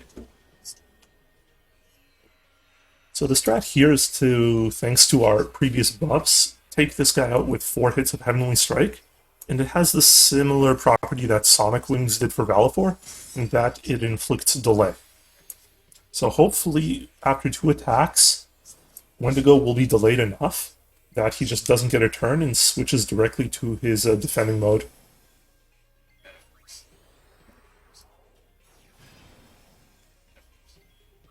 Okay, that's a good sign. Sometimes he'll attack after the second one.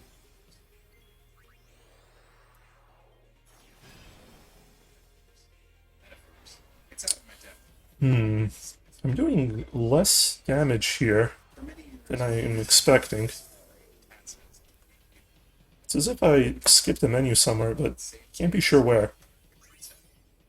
I mean, the only thing that happened was 1 extra Heavenly Strike, but I'm not sure why. I might have to check my grid again. But I can't do that for a while because Yuna will be out of the party in a bit. Well, let's just move onward and see what happens. Alright. Very good chance I'll die.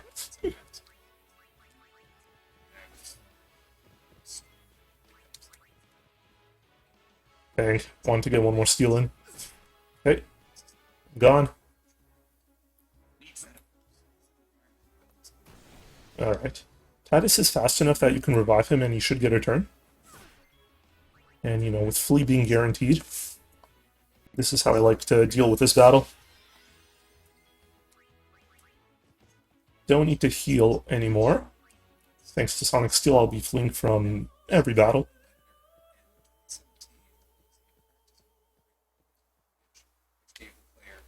Don't forget to pick up Kamari. Player states, positions. Well, it seems like it may be simpler. I won't go so easy on you next time. It's a hypervisor. Restructure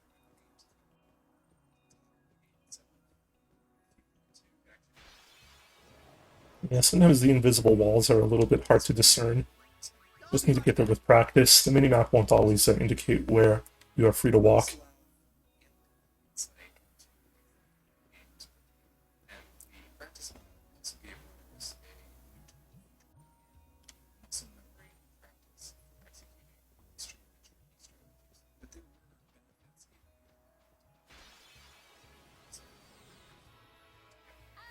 I You do have enough turns to steal from both of these guys, but the AP is so minimal. So unless it's a preemptive, there's probably nothing I'm going to be doing here during these battles. With the one exception being if I get a Cactuar. Preemptive is good. But it doesn't look like I get a turn either. And I don't want to risk a game over here. If I could steal and then flee after, that would have been good, but no such luck. But the Cactuar battles, they have about 1000 HP. But they grant like 8000 AP. Very good for Tidus. Not critical, but it's very nice. So I'm going to take this little side path to the up left. And that's what I want to see. So instead, let me do this. You know what? That's fine. Just going to guarantee the kill. Toss an extra grenade. Then use the lightning marble. I do have extras.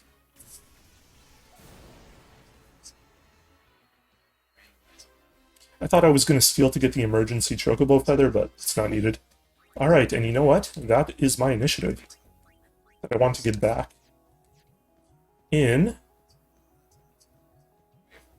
Back in Thunder Plains.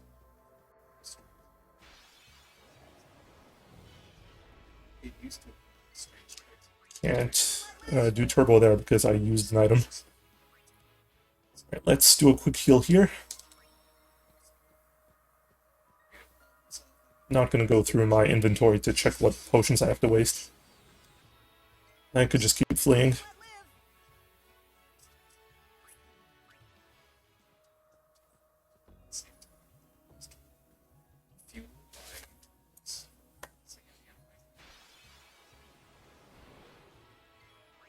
I'll be right back.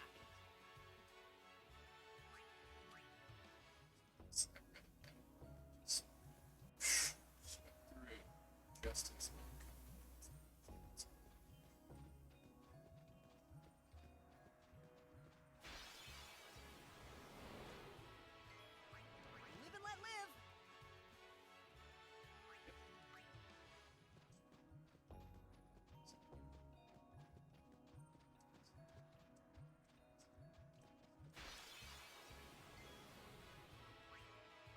Alright, we're going to make our final fighting use for Auron.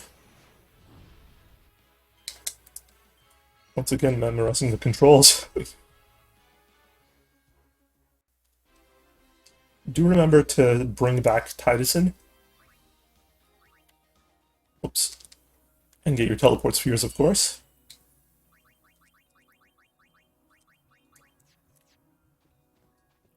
Now let's see if I can pull up Sandragora's skip.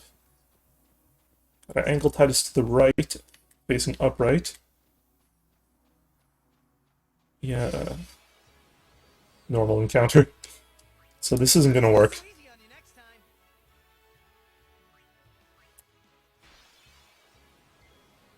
So I'll just do this the easier way.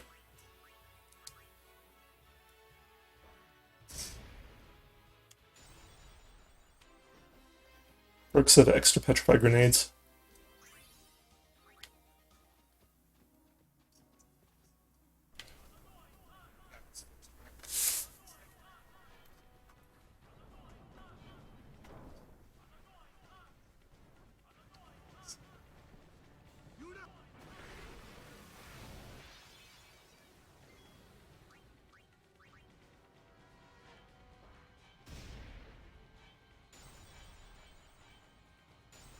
This is the fast way of doing it, but Find Yuna, quick. you can also use this strategy with Kamari where you haste him and lance at something, get that overdrive back.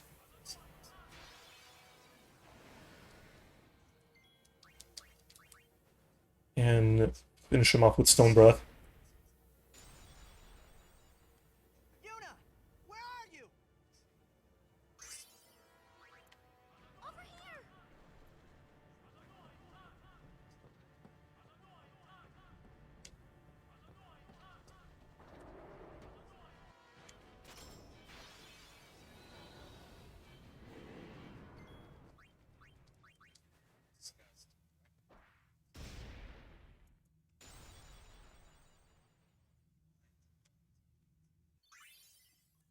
They got some very good sphere levels now. Can actually be able to get a little stronger against Evray.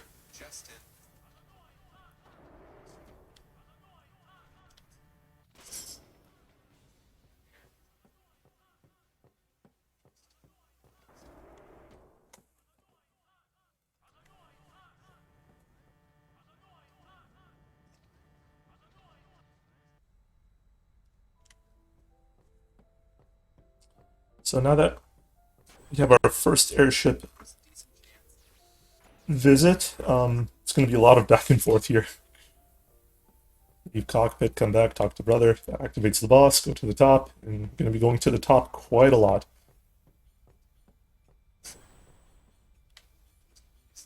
There are enemies on the ship now, you might get into an encounter. Like so. That won't go so easy on you next time. But I have all the sphere levels I need.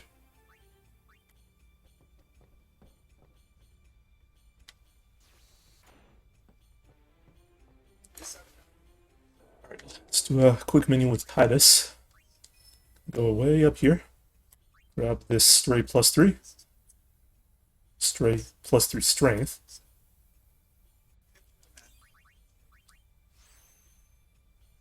And because I had 16, I can go way back to close to where we started and get even the +2.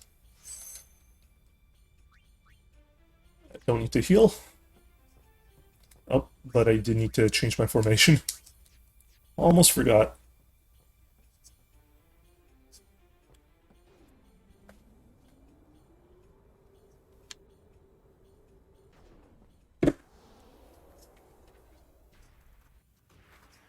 So the turns here can get a little bit funky. Always start with haste, and now it kind of varies how many turns Titus will get. So because I got that +2 strength, I'm going to cheer only the once. Okay, Riku goes next, so I want my standard grenade and an MP sphere, or chaos grenade. This is going to inflict slow in darkness, so now he shouldn't be able to hit me.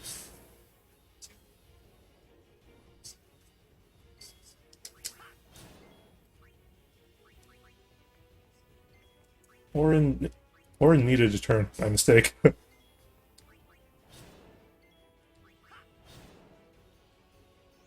Alright, so that was extremely fast. Thanks to that extra +2 strength. He is in haste, but I should still have 2 turns with Titus. So looking at the CTB, I have 1 here. I'm gonna have to defend with Orin to be safe, because I want the AP off this fight, and I should be able to finish this off with 1 overdrive with Titus. 9,000-ish damage. Perfect. Riku doesn't get AP, but that's okay. Alright, so now here I have to do a couple backup strats. Because I don't have enough level 2 grenades, I have to sink some level 1s.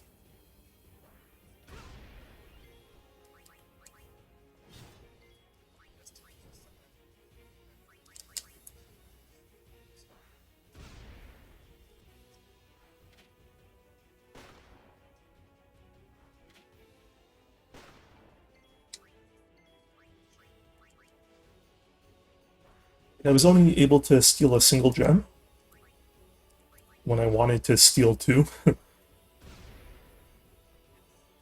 Oh geez, he's still not down.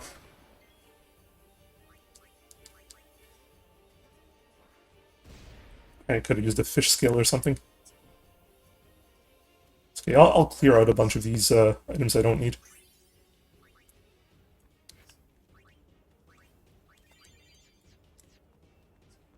Just to be safe. So where I'll have to use more basic strategies. 1 smoke bomb, 1 silence grenade.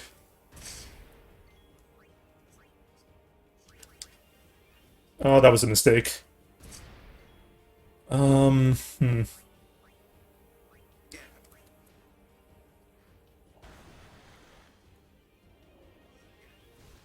Okay.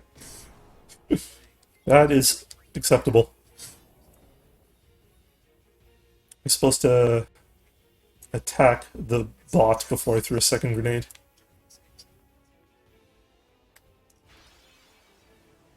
That's why it's good to actually use your notes.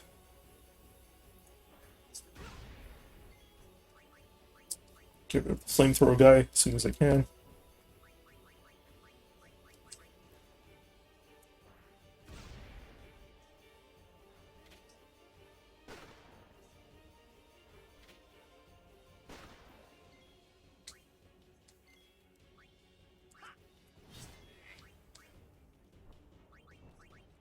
Yeah, why not? Still have one extra, and I might not end up using it. I don't think I could heal anymore though, so let's do this the right way. Special, oops, use silence grenade. I actually have to hold on to that smoke bomb. Okay, that's what I want to see. Let's throw that sleeping powder I took.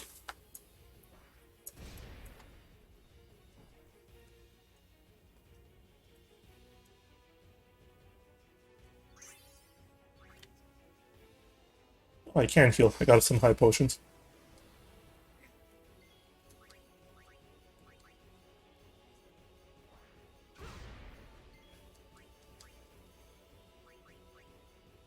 Bomb core.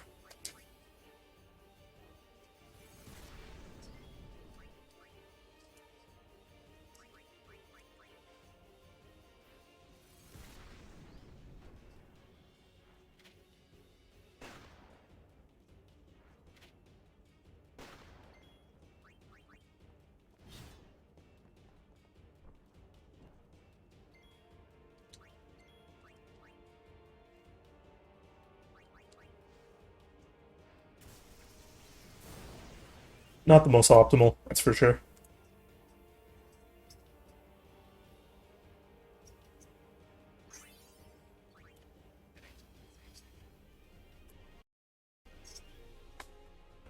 Okay. Looks like I didn't get the auto split either, so I'll do that when I enter the cloister.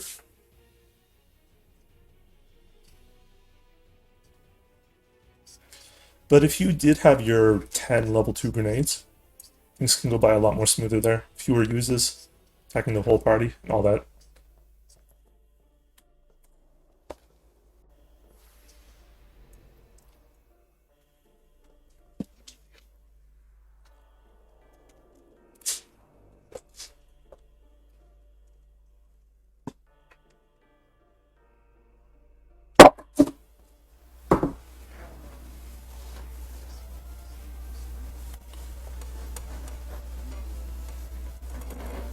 Alright, so the timing on this is somewhat important. You can use turbo or just hit X manually.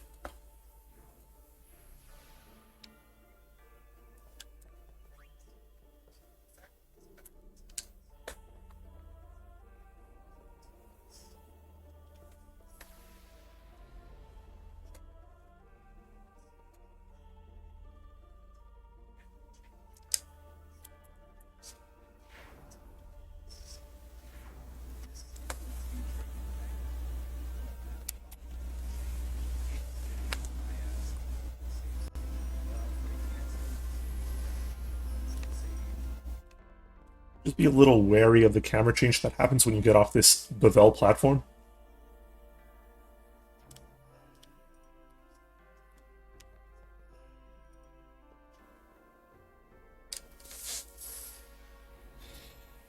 The next major menu I'll be doing is in Via Purifico, so I hopefully remember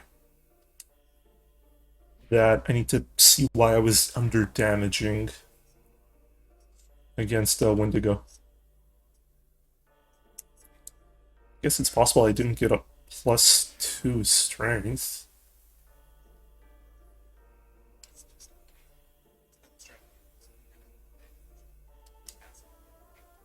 Okay, I'm not confident that I did this correctly. So I want to turn right. Oh good, I got it. gonna go to second platform, to third one, to second one. And hopefully that's the end.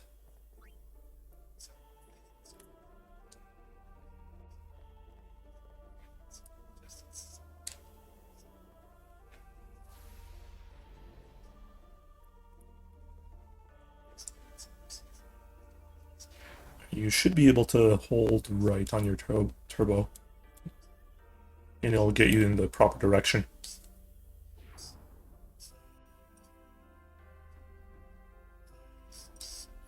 Alright, Titus can only hold one sphere at a time, so let's put this one in. Take the bevel to make the little roadlet. Did I say destruction sphere? It's a glyph sphere. My bad.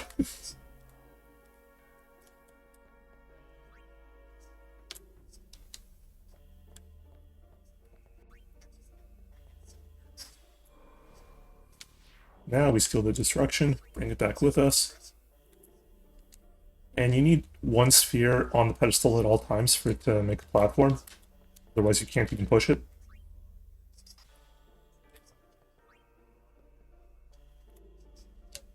So the destruction sphere does the job just fine. We'll swap it.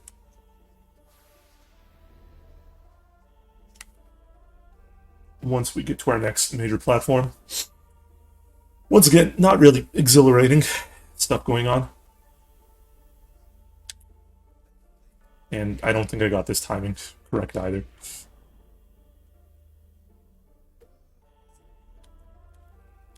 Yeah. Well, I'll get pushed forward and try again. I think you want 2 full cycles of these spinning arrows.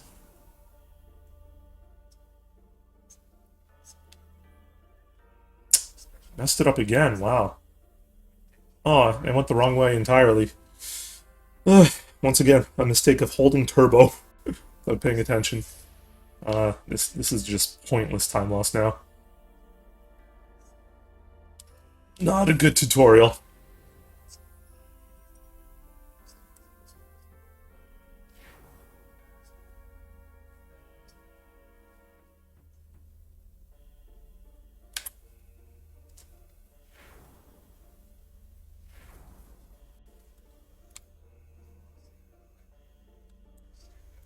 There we go. Now it timed properly.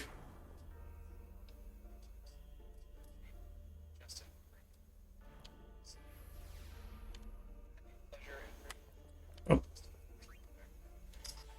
Put the bevel sphere back. Take the destruction sphere off.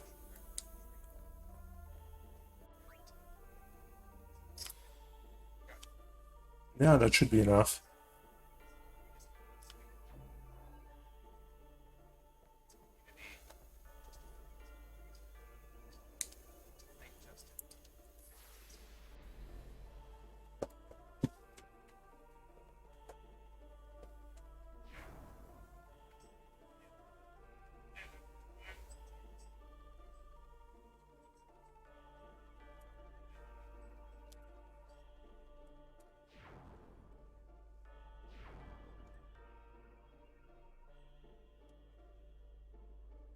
Holding turbo there because the timing is very difficult.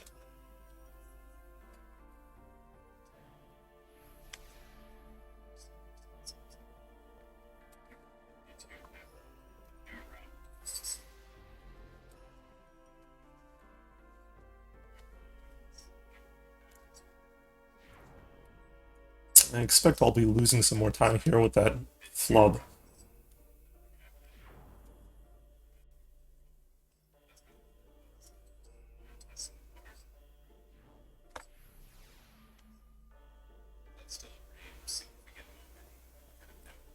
Don't need to interact with the chest. Titus puts it on his own. Let's go a little diagonal here so you don't touch that glowing pedestal spot. Avoiding a little animation. So you're gonna have to walk forward to the second little diamond here to teleport forward. This will get us Orin in the party, and then we could do the menu. Because this will show why we were getting so much AP with Orin prior. Thankfully, there's no encounter. I can't remember the last time I saw one. So, Orange is gonna really make the way for us.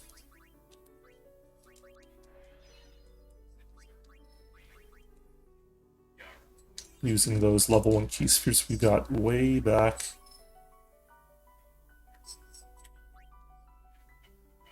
In Moonflow. This is just a little extra bit I like to do. Yuna might need that in the endgame, so I like to be closer to it.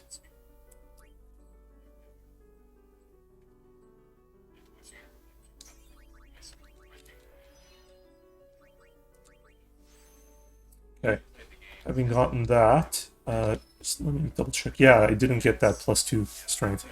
Alright, at this point I'm going to forget about it. I want to teleport to the Sloga.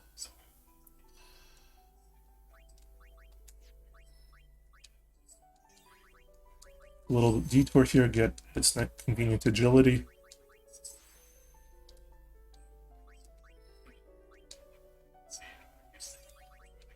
And now we'll be getting a whole bunch of strength plus force.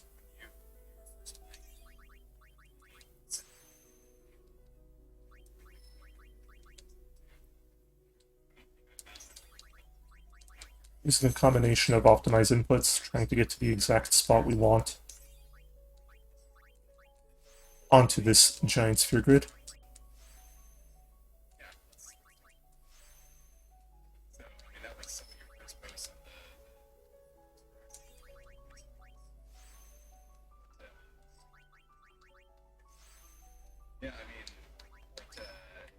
Okay, not quite enough to get to the final bit. But, since we're so strong, we just knock out these guys in one hit. I'll get some more sphere levels here.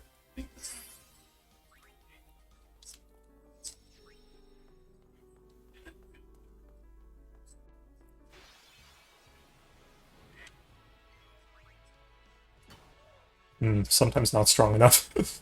That's what I get for missing that +2.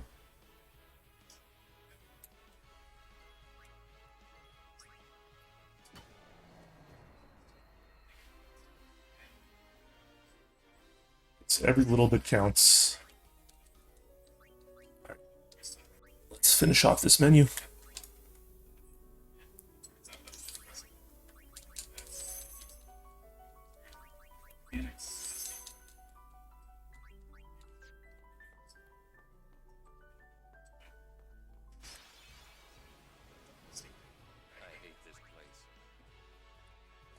Okay, easy.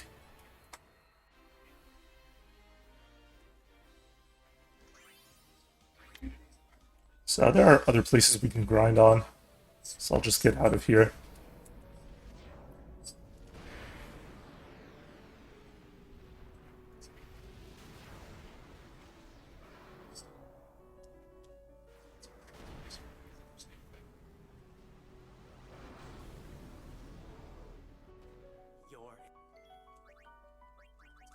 So instead of Ixion, we'll use Shiva. We have that shorter animation already done on Wendigo, and it can still one-hit just fine. Attack is the heavier animation, and since it one-hits, we don't need the delay of Heavenly Strike. If it is even factor. When fighting against the Aeons, I'm not sure. I can summon Shiva again here, but since I'm going to be using Bahamut so much more, I'll just get rid of that animation now.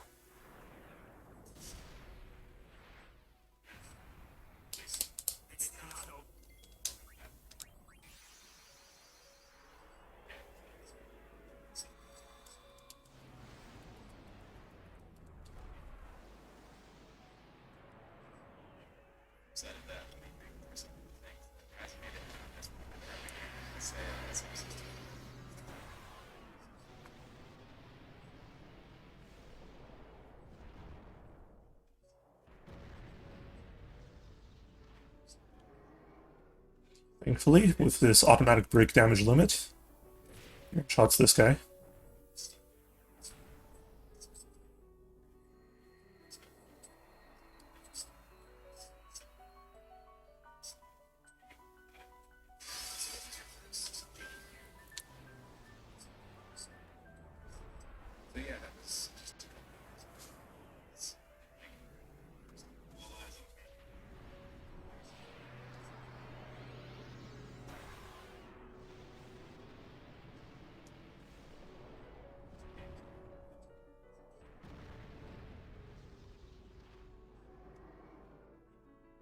I cannot.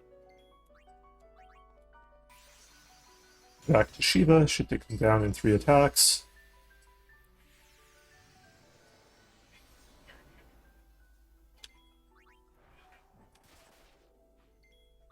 And the perks of that extra agility plus 4, Shiva gets 1 extra turn here.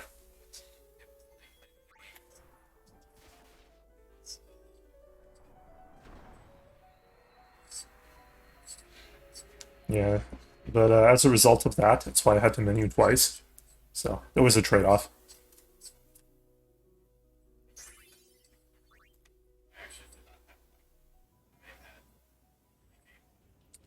Right, back to the water. Now I had only the single water gem. If I get a preemptive, maybe I could steal something here? I don't remember if they give you water gems, though. Preemptive. Well, worst case, I can steal a fire gem from the Flan in Calm Lands. Sometimes 2 encounters. If you're lucky, you'll get 1. What you use against every Altanic here isn't critical. Getting stands do the job just fine. Just note that because I didn't get an extra plus 200 HP for Titus, he'll probably die to this swipe. And 1 character will now die to Stone Gaze. Or it will fail. Thankfully the AP is not critical anymore.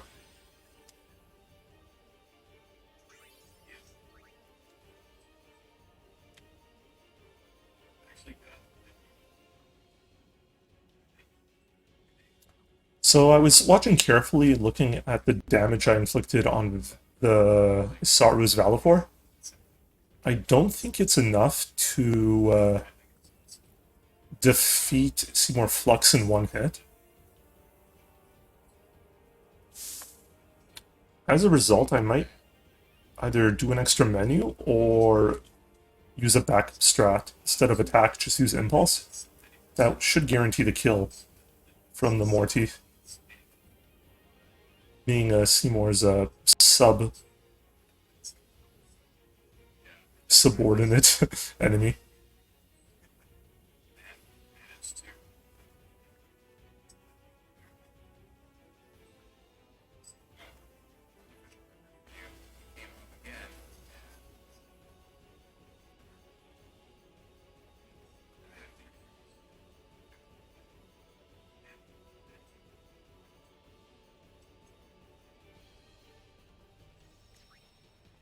I don't think I need that heal there, but I'll just play it safe. Typically, you'll get 3 encounters on this high bridge. Preferably, they're all robots.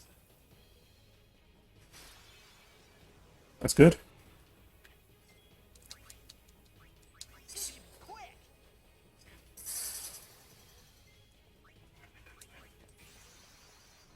I'm just gonna forget about the thinking in this portion. Don't give the enemies any chance to attack. Just summon an impulse.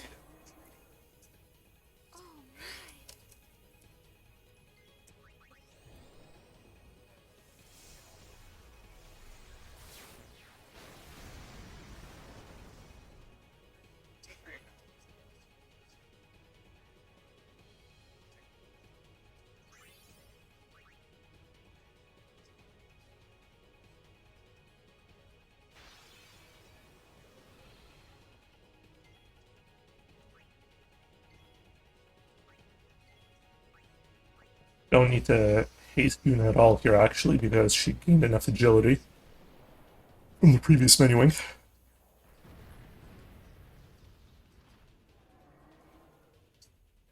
Please lend us your strength.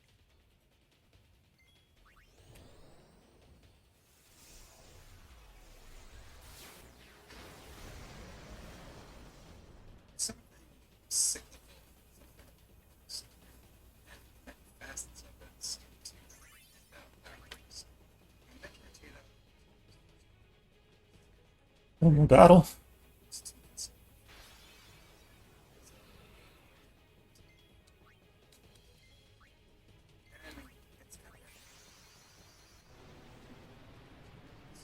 Yeah, you know what? I'll play it safe and just do the menu now.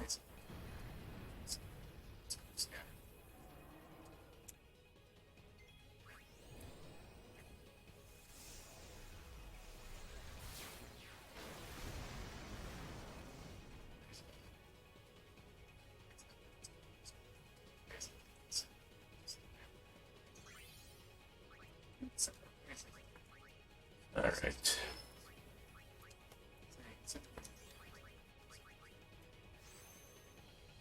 This HP is optional, but I like to be a little bit extra safe against the eventual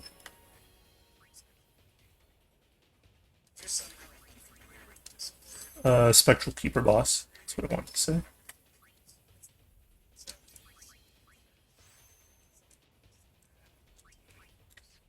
So once again, the party is auto-chosen here.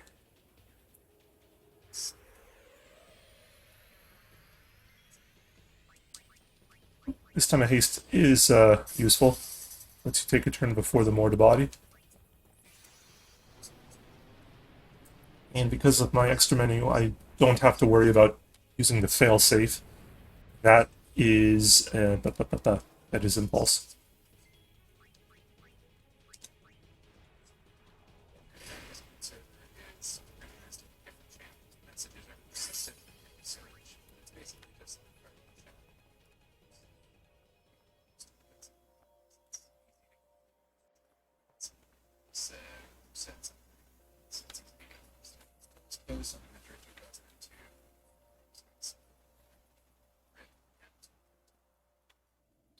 Still had some gasping left. One thing, many users on the new Discord were a bit frustrated that information We'll get our initiative wielder Riku back into the party. Because, well, I don't need AP from these guys. There's some backup stuff I'd like to get.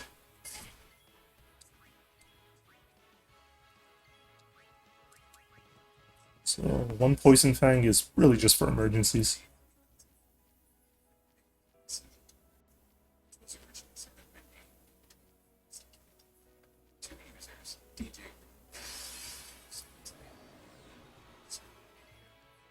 And once again, this is the effect of having a preemptive strike even with your first turn user, Titus, in the party. As of now, Yuna has higher agility, so she will go first in a preemptive strike, which is all the more common.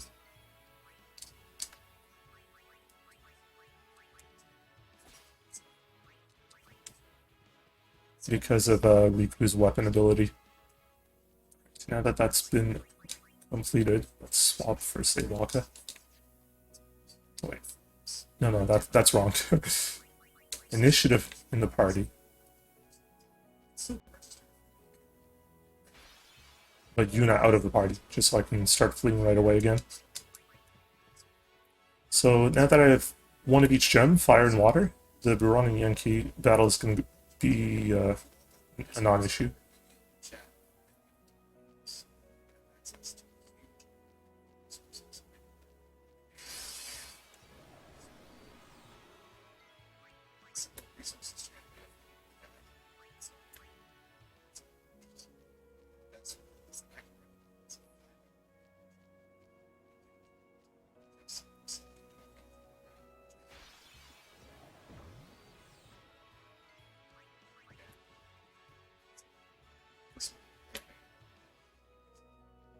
basically an avalanche of resources to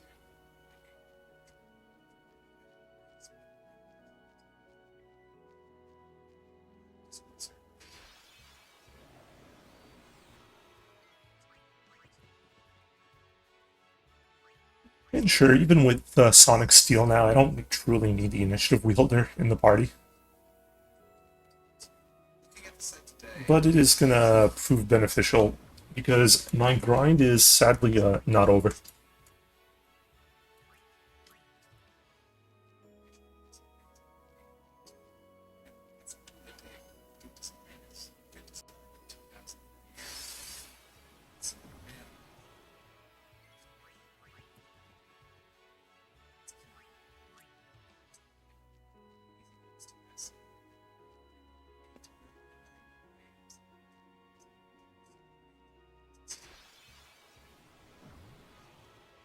We'll get through this.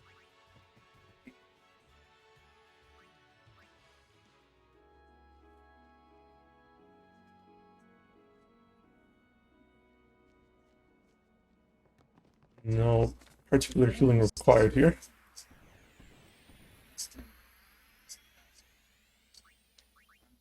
So here's why I wanted one smoke bomb remaining.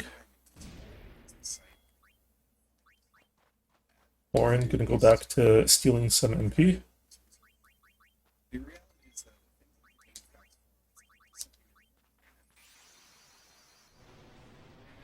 Riku is fast enough to outspeed Defender, so we'll use her to swap out to Yuna. And should two-shot this guy. this website is with a record. And this is why I smoke bomb, because otherwise I can get a hit. Sometimes he even goes twice, and that would kill Bahamut.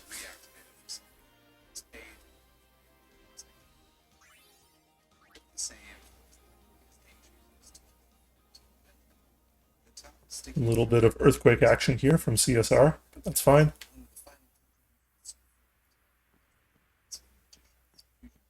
If you click on this thread and go to the last post, you'll find the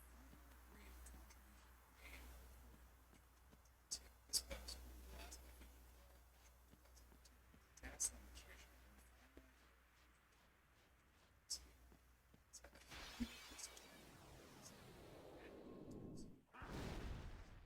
So as a form of backup here, I can steal twice, Let's go from 2018 or I can lance it twice, or I could do one of each, whatever. Lance it at least gets my overdrive back, so I can do some kind of emergency stone breath strategy for more AP, really close to endgame. But that's all from this fight. Both of these gems should overkill. Thankfully, use is a fast ability, so 2 turns in a row, even without leveling. Takes them both out, and I'm hoping to see 4 return spheres.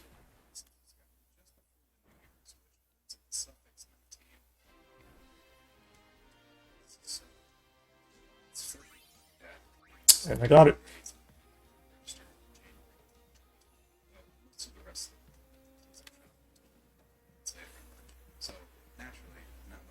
Alright, so let's start with a customize.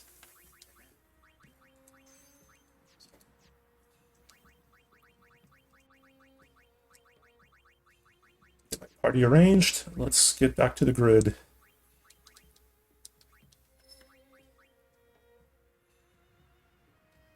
Should be the last movement with Orin. It's not that he needs the HP, but... where's Yuna?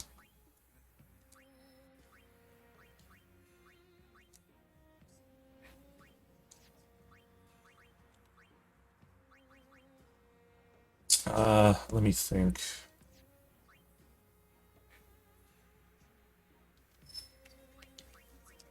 Fine. So I won't have to return here later.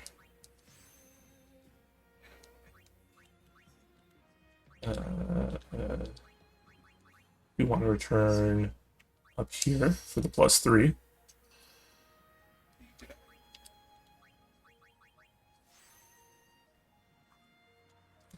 Then teleport back down to Orin.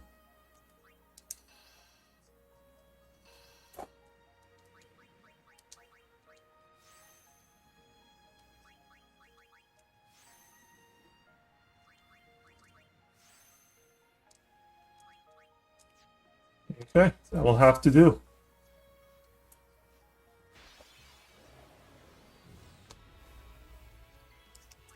Oops. There we go. Now, since this was not Manette, I cannot go for no encounter armor.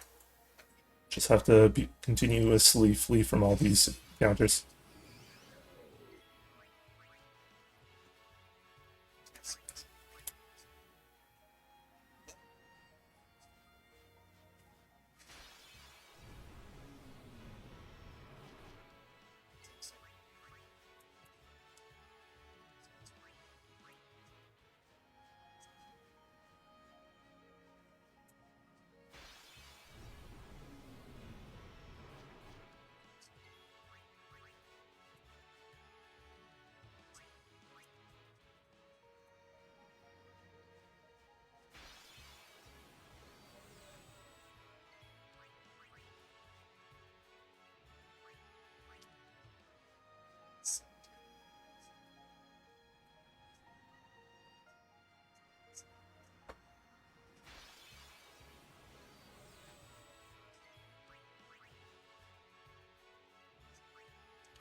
With Yuna now wielding a first strike weapon, we don't want her in the party. That will just waste a turn before Titus. Now, if I did happen to get the special spheres from Seymour, I can teach her Flee. I will at least save some potential dialogue that Titus, shouts out when he's running away. But that is not the case here. So we will cycle her back in before the boss.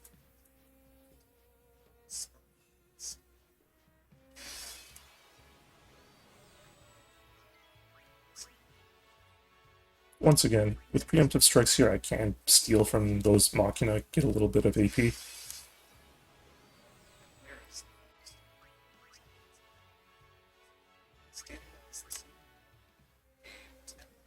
If it happens one more time, I'll see if I can switch to Yuna. Just for speed science, see how much it gains. What should I do?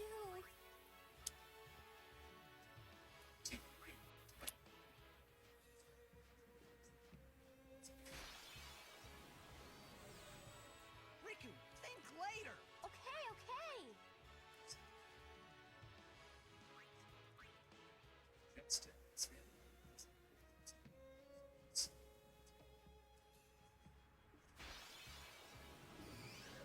Go, Kamari.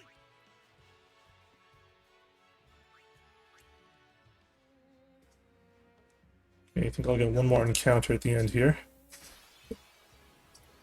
Alright, let's just get this out of the way. Oops, special, steal. Conveniently, I can just do the menu now.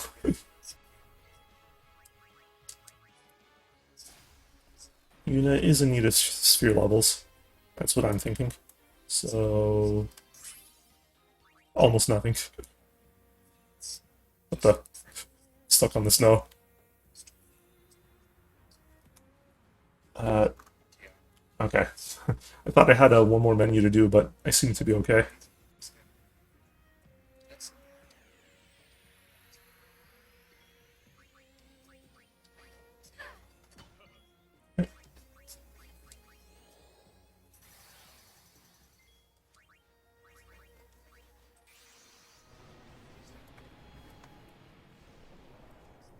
It's the craziest.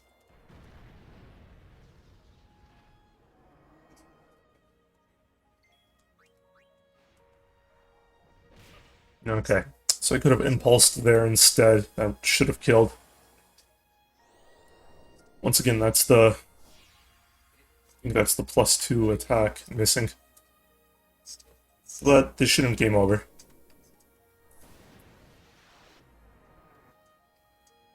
I'm losing a good amount of time here, though. Yuna should go again.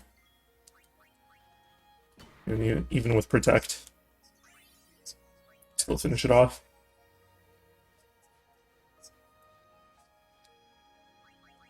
Oops, formation. Take Yuna back out.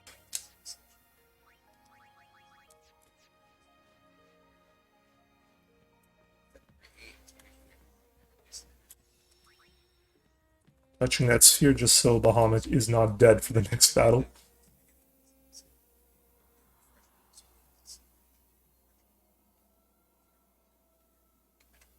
Echoes.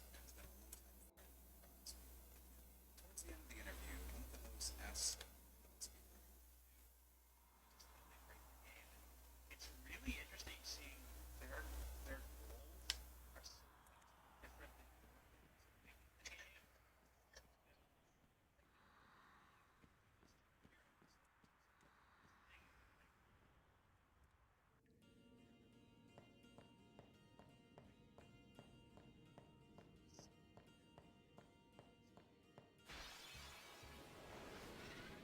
Nothing crazy to do here, just a couple puzzles. Continuously fleeing from everything I can.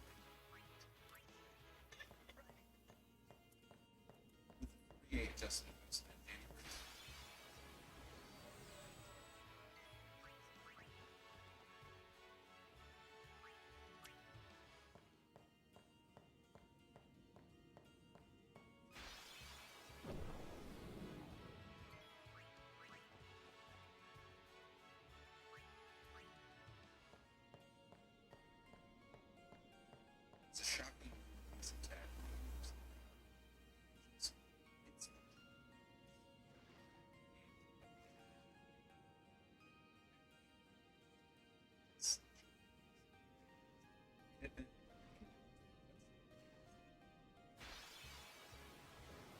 You'll usually get 1 or 2 encounters in the water here.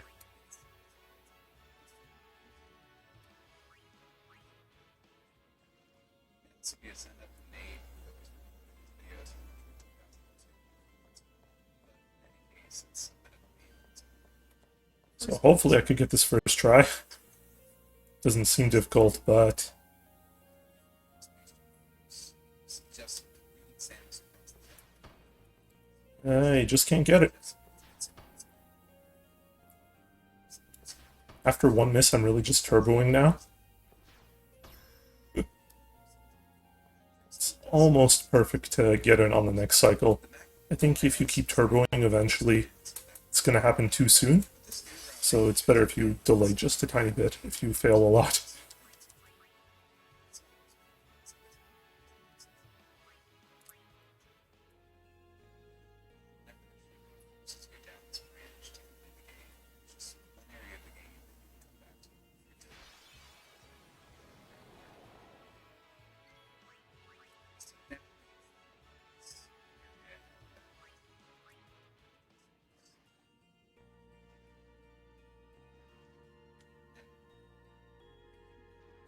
So after getting out of the water, the party will remain as Titus Wakariku.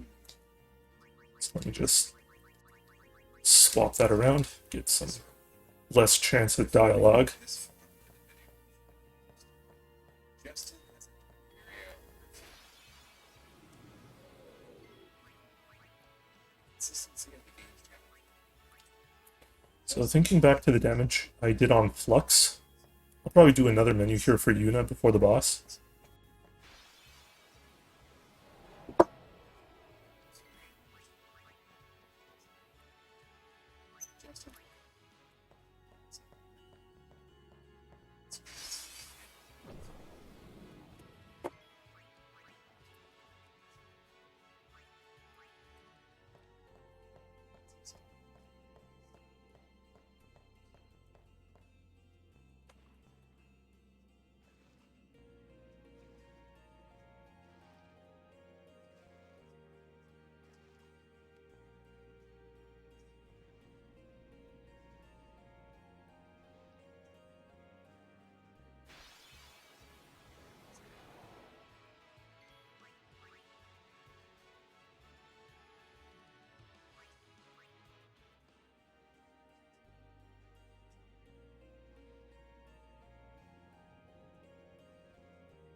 I'll get that left corner a bit to get through the puzzle ASAP. It's another free missile expansion. Yeah.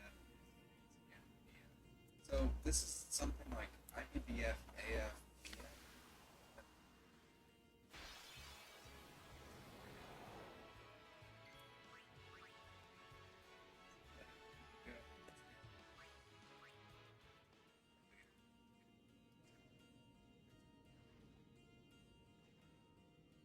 just doesn't do it anyway.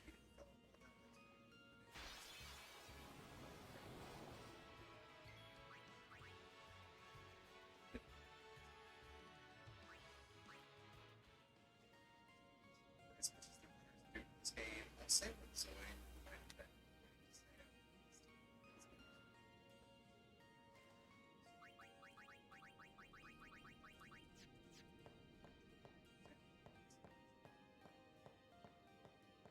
No treasures, no bonus puzzles, just completing the minimum to get out of here as soon as we can.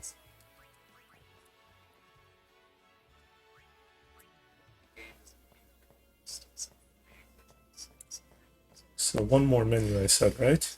Just Want to be able to one-shot Sanctuary Keeper. Changed in 10 years. game didn't expect everything in this situation. So this makes sense. Justin skips the missile expansion here. It's missile expansion. And I should have healed after Flux. Justin back. Yeah, back. Justin does drop some dashes here in the YouTube description and stuff.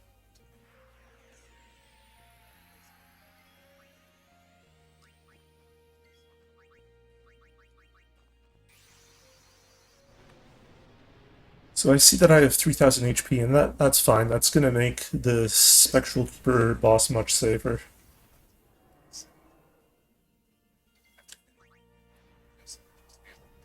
Good. Don't need to armor break this guy as a result. Couple more return spheres. Gonna, down the line, make another first strike weapon for Orin on that Shimmering Blade. I could do it now, but then I can't use Orin in the party, and he has only the one weapon to equip. So I'll save it for the final menu of the game.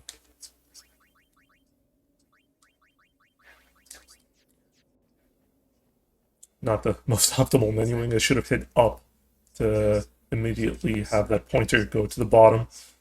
That's fine.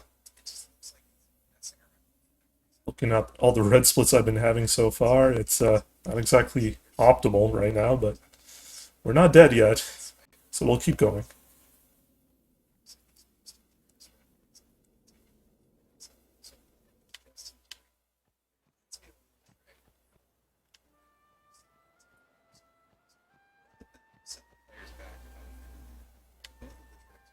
So this time there are treasures we have to pick up. Going to be 3 of them: Fortune Sphere, a Luck Sphere, and a Friend Sphere.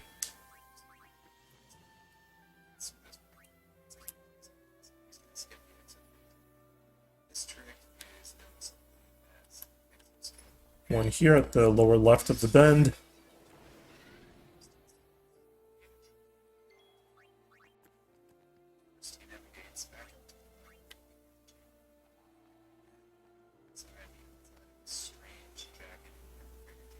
Because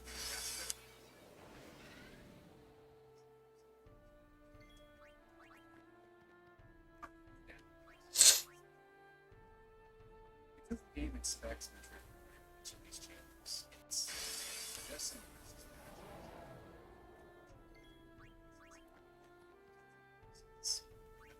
You could summon Bahamut against the Behemoth or Ochu.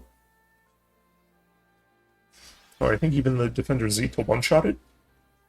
But that's going to get you to maybe 1 sphere level. My next bit of grinding is actually going to be in the next area here in the Xanarkin Dome. Because you still get those robot spawns. I can overkill all 3 with our trusty Impulse. when I was reading this video earlier this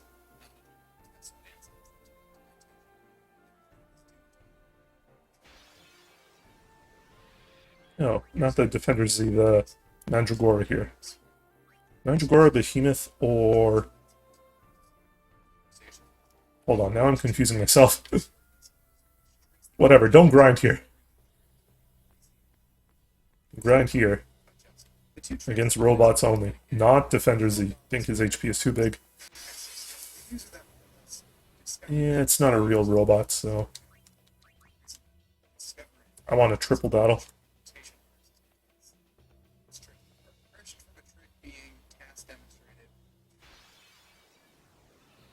Still no good. Maybe demonstration is the right word. Because it's one thing to show that Still nothing. in any case, any percent over, definitely not be there. So the second treasure is coming up here.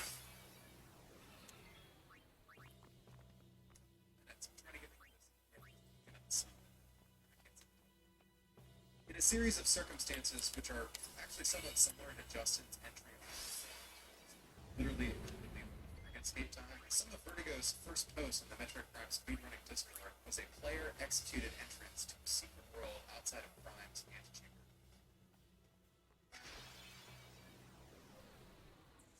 Wow.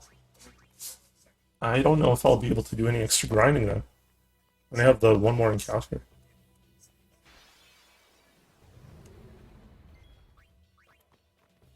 Mistake that I made was that I refused to send it. Okay, so endgame is going to be almost impossible. We'll keep going. It ends, it ends.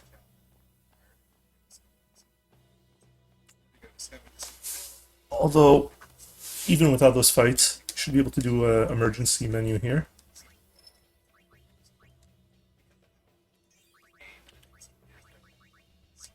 So just to be safe, I like to get an extra accuracy here.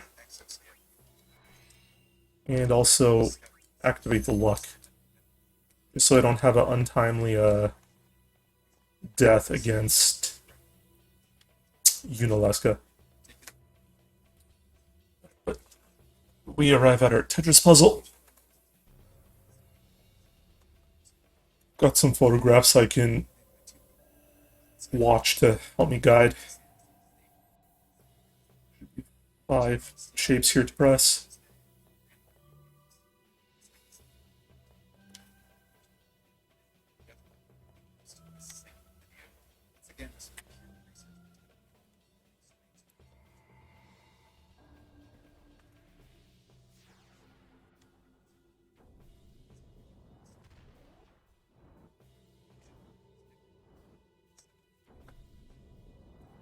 Okay, I'll start with this upper left one, or this puzzle number 2. We just finished puzzle 1.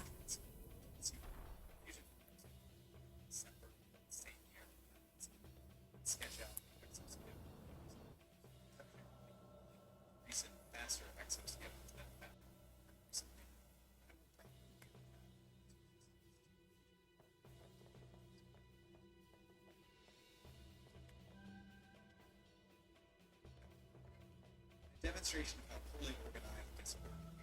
So there's the need to pick up applications.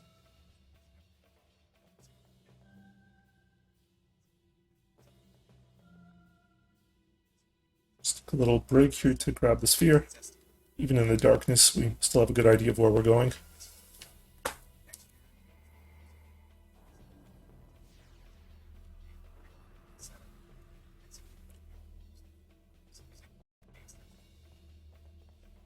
Alright, automatically we'll get one glyph here on the left side.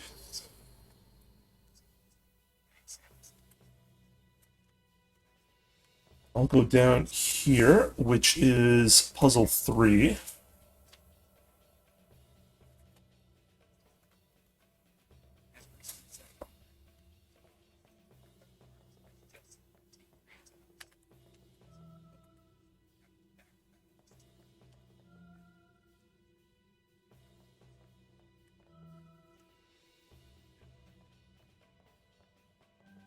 If you hit the wrong shape, they'll all vanish and you have to redo it.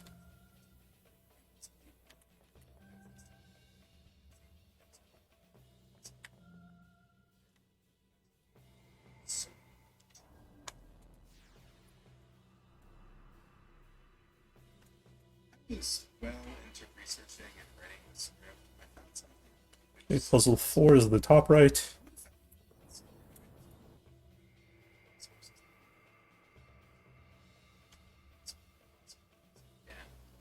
The 80% world record set by Justin, something 48 minutes.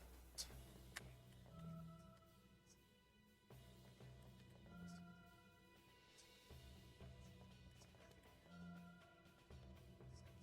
the same as the 52 minutes. So I'd say it was just doing exoskip faster. It's stuck here. So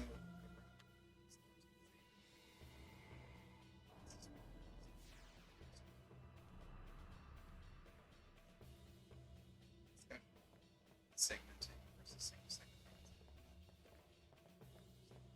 Split Okay, puzzle 5.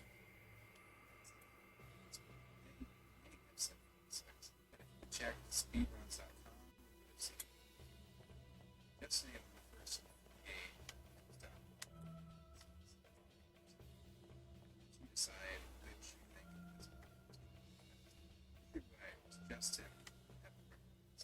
Justin was able to screen the game just by saving at the end of the very section. Even the shift to the space shuttle, yeah. It's faster.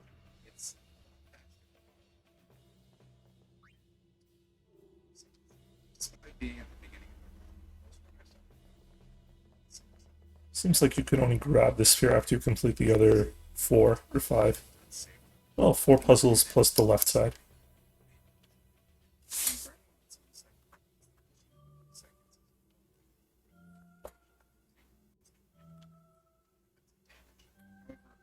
Segmented runs, the constant refresh of save stations, the ability to retry shift the balance towards segment. So the fastest completion of metric runs is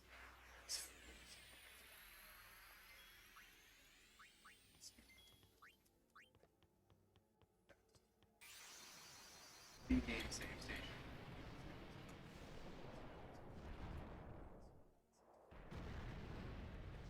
So unless I crit here, this guy should take 2 swings. Okay. But it's always been a game that was played primarily. Yeah, that gets pretty close to the threshold. Some streamers consistently.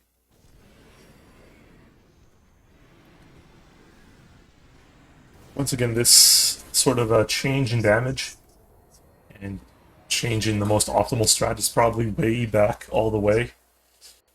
I did my menu post Mihan, where I just did not get the strength +2. Yeah, just Alright, remember to touch this, so I want Bahamut with full HP. there seems to be a Alright, next boss.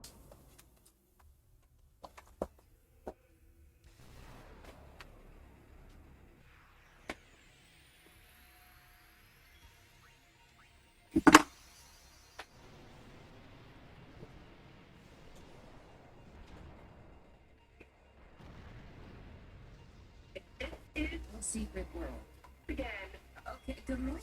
Hi, I'm just calling this morning to ask if you're a supporter of the video gaming community. Oh my god, I apologize. We've been getting Yes, I am. Right, are you a supporter of the video gaming community? Yes, absolutely. Great, which is a former decorated speedrunner. It's your support. T3.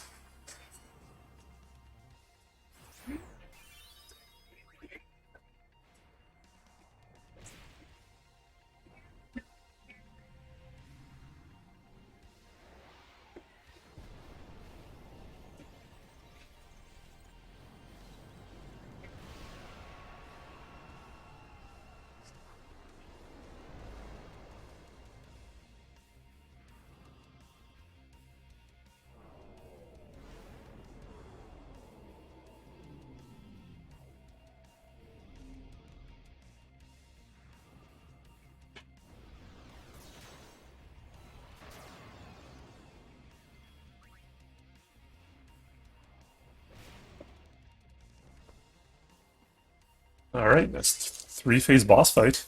Done and done. It's a very small chance that Bahamut misses on that phase 3. That's why I put the extra accuracy in luck. I didn't mention that already. Surprisingly enough, Bahamut is not going to get hit anymore until you're fighting BFA, so I don't have to touch the save sphere anymore until the last one before the Crystal Carousel section.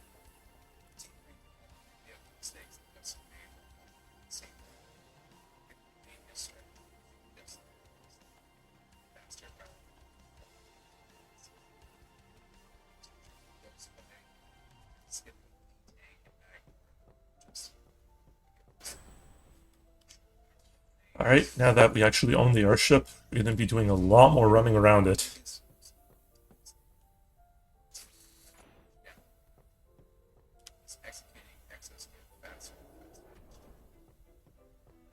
Oh, come on. Justin's bench.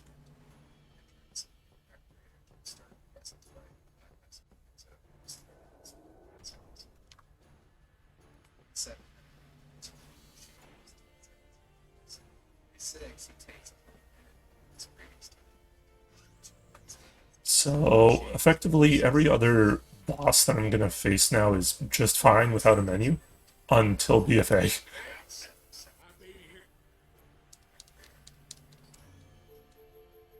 So, as a player, And since I had no extra grinding in Xanarkin Dome, I'm going to have to do it, I think, inside Sin.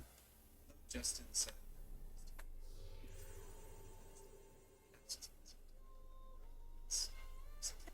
I must thank you. Actual facts, T3 would squeeze 2 additional points. Well, Favorite things about lining up works like this, though, is just seeing the astounding Oops, that was a mistake. Now I'm supposed to fight Sin right away.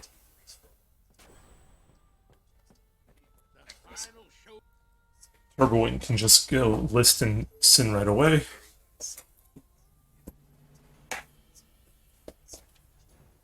this late stage.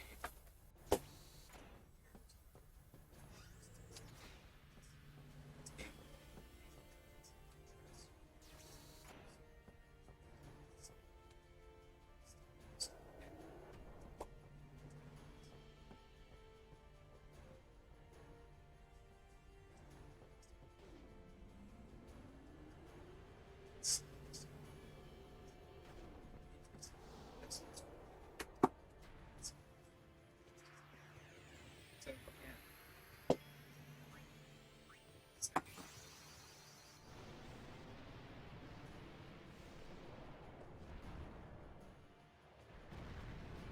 I did mention I did not have to heal the Hobbit, but the trade-off of that is that I have to sort of see that little falling down animation he does with low HP. Sometimes the game doesn't mind and uses Impulse right away. Other times I have to sort of wait for a stand-up. You know, that's the trade-off. Probably better off to do the save sphere.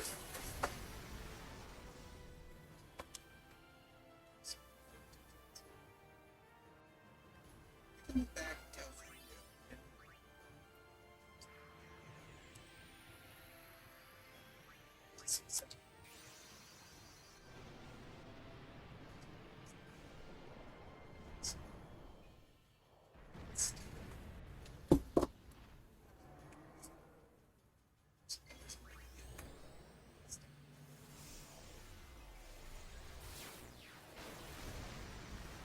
Oh, lucky overkill there.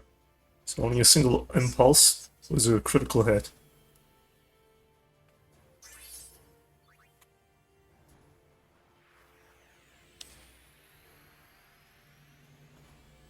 Yeah, Sin Fins just don't attack you during this fight.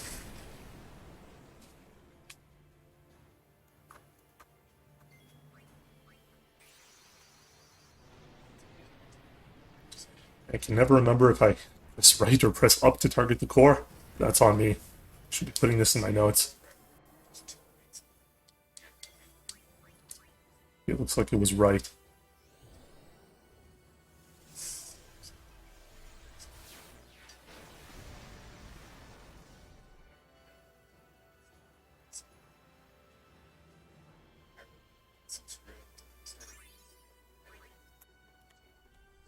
Man, we must think.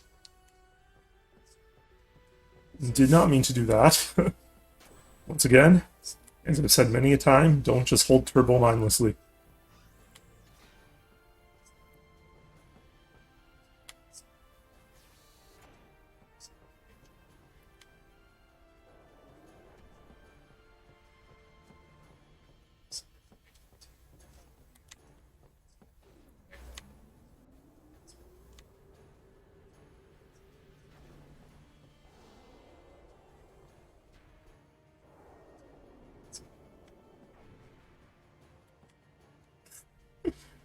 Completely missed that.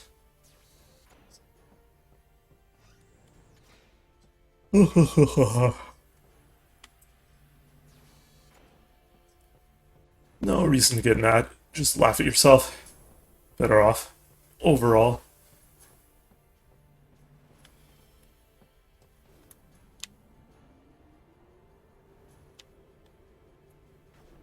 I don't think I need to be pressing turbo after the elevator, but you do need to beforehand, or else you just won't go up. Now, way back when in Gogza, when I equipped Yuna with First Strike, she has now been in the party ever since Spectral Keeper? And that is safe to hold out Turbo. You just immediately summon with the memory cursor. Bahamut is already pre-selected, and you're just tossing impulses.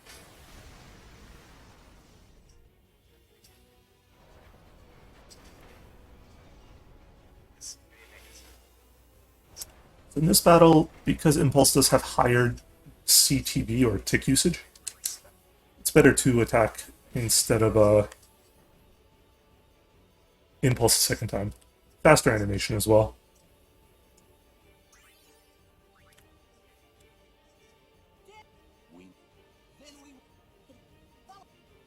So I'm pretty sure I am like 2 sphere levels short. Oh no.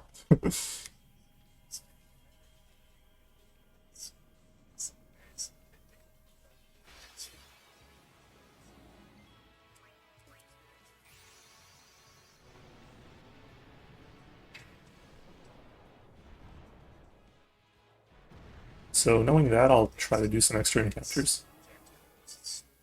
Be strong.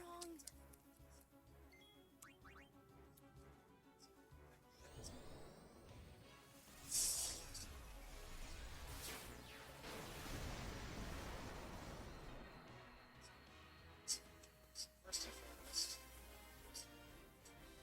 there's no side.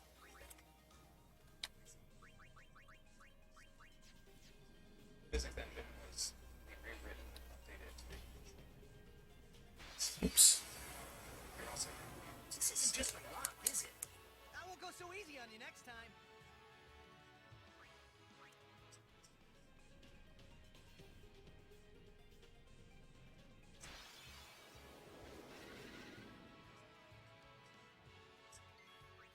Live and let live.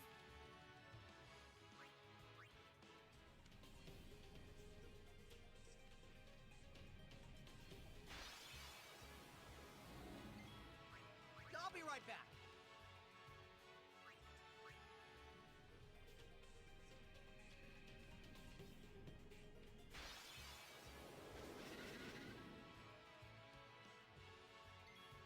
I won't go so easy on you next time.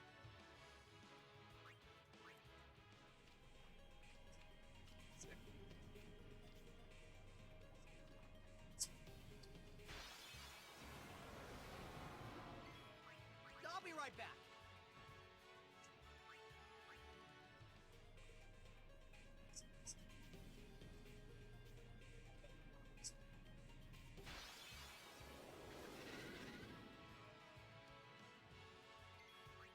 I'll be right back.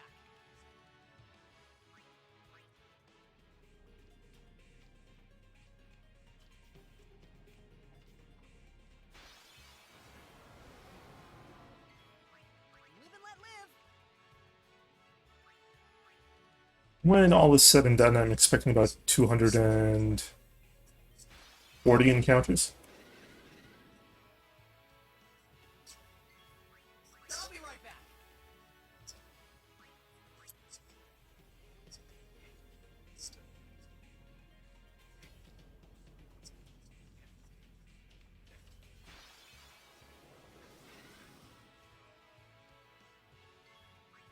Live and let live. interesting. Swift.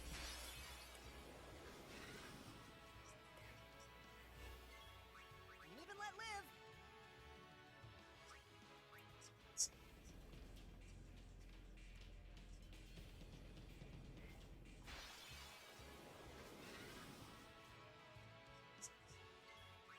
Live and let live.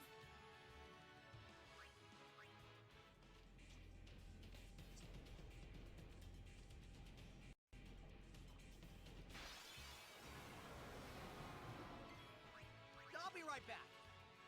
Alright, so the turn decisions will be slightly altered here. But overall, it's the same.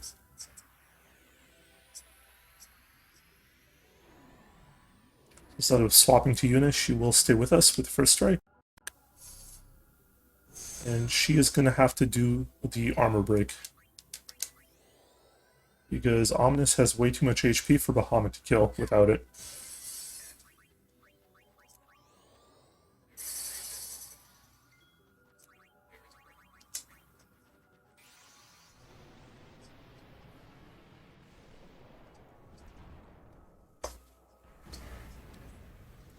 So I think for this final menu I require 21 sphere levels for Yuna.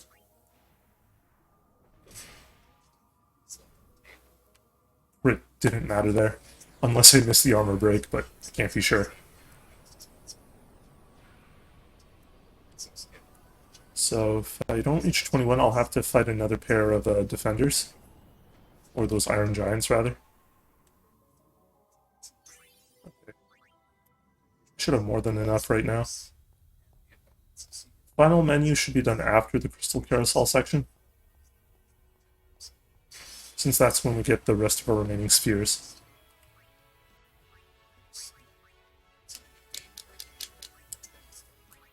I'll be right back. Everything's been skipped, rearranged. There's a little bit of skipping. I won't go so easy on you next time.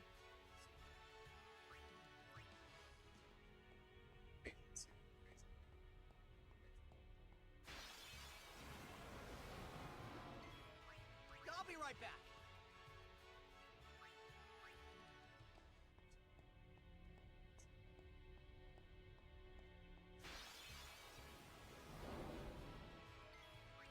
I'll be right back.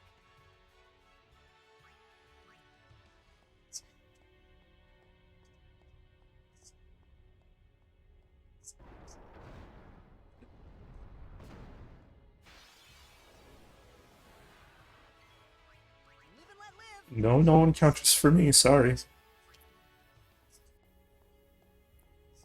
Let's go one more encounter. Yep. I won't go so Alright. easy on you next Below 230 is pretty good. I just hope I don't get hit by the crystal pillars. Touch that save sphere. And I did it again for about too long. Just wasting time opening that save menu. Oh well. Alright, we want to look for 10 of these crystal spawns. Hopefully they are closer to the middle of the arena. I have no control of the camera angle, though I never truly did for the whole game. Ah. Okay. Sometimes lucky.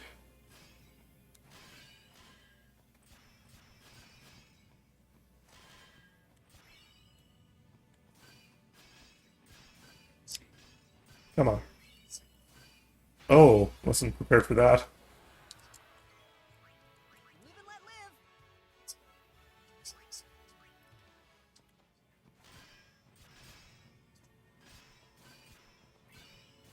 No, thought I would be fast enough. I'll be right back. Alright. So not quite sub 230. Discussion, speculation.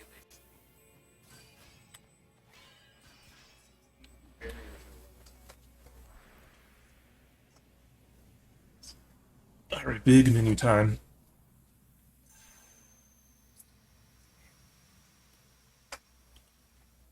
Don't want to forget anything, so better really pay attention to this.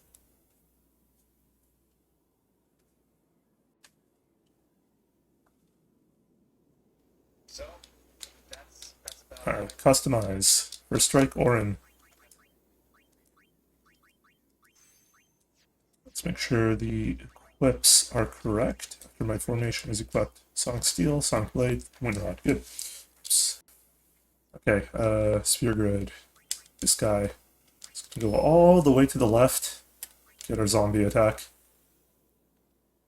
man. Half-Life 2. It's the one use for level 3. But technically we got it from the battle. Oh, from one of the boss battles. Riku. Get a bit more speed.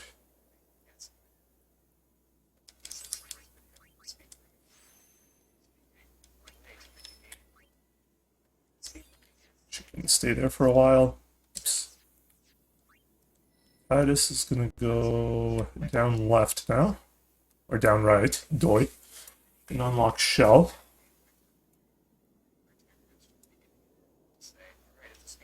Doesn't need Shell, but it's important that he's in this location. And I forgot something with Riku, of course. He gets to use the skill sphere to get armor break. Now I think Yuna.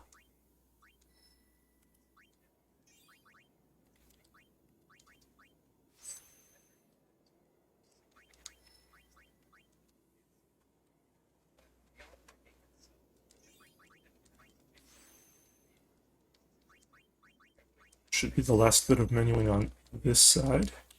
So let's go to Riku. Get that spare change. Critical for the final boss onslaught. And we'll get the +2 just because we can. And white magic to learn that shell. So I can use my spare return sphere. Go right to it.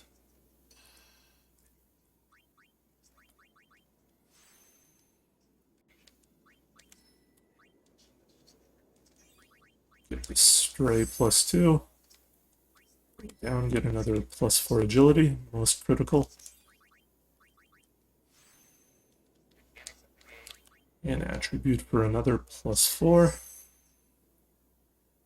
And I don't think there's anything else I can really get. I've got a return sphere, but where would I go? With only the 2 spots to move, it's never really important. No, I can go here. Get that 2 I forgot.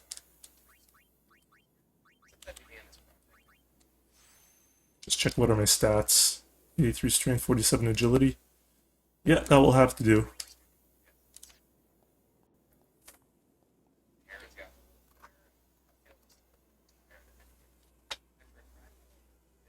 Alright, turn order is very critical for this final boss. Do not improvise.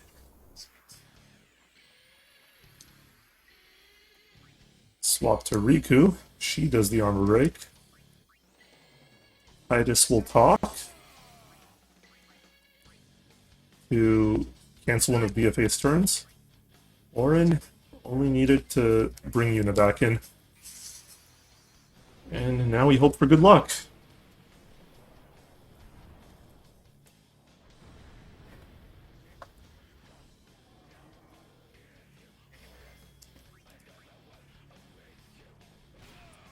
Technically, you could impulse as well, which will stop the pagodas.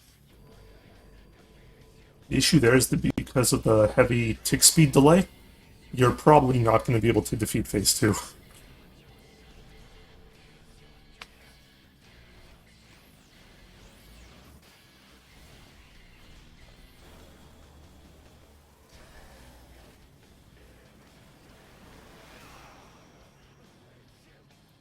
So ideally, we get the fastest attack from Jet, which will be Jet Beam.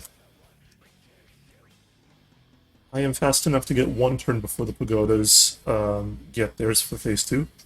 And this healing wave does get rid of armor break. Thankfully, BFA has 120,000 total HP, and I just inflicted about 100,000 worth of damage. So in the potential chance that I end up dying because of too many sword swipes,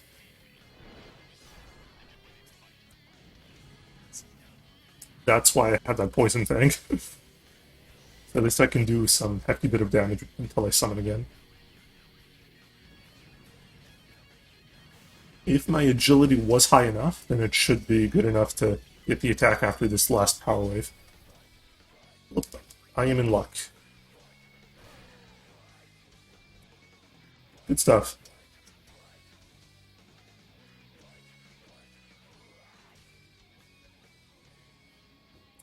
So, if you are at the end menu there and you sort of ran out of sphere levels like I did, I had 2 but I wanted 4. try to prioritize getting agility over over strength. You can get by the fight with like 79 strength.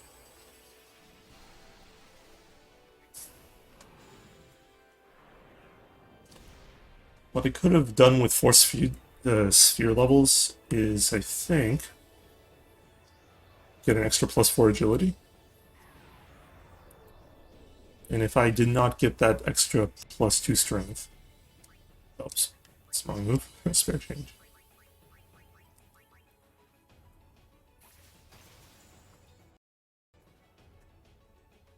So 20,000, 30, 30, 30, and then 40.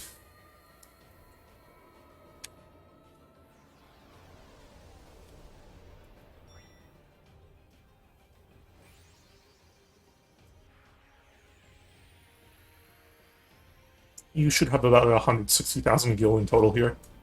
So if you went extra safe like I sometimes do and get even more HP for Yuna, it could mean that some of the enemies here have more HP. So instead of 30,000 for Ifrit, I would say put 40.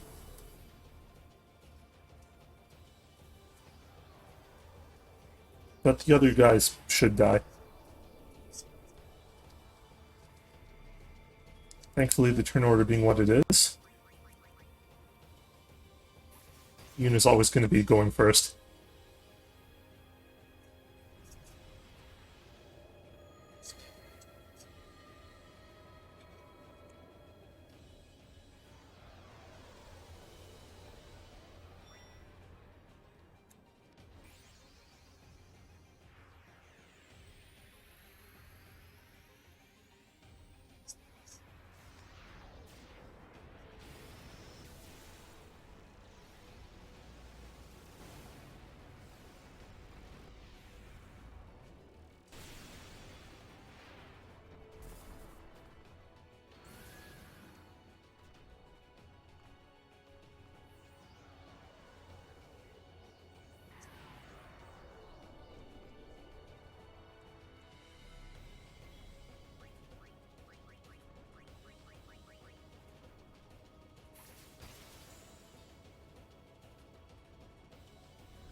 Got this folding turbo again to scroll through the next Aeon selection ASAP.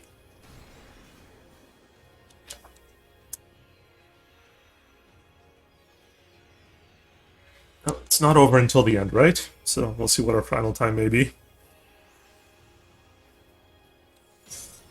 Overall, where was my biggest time loss?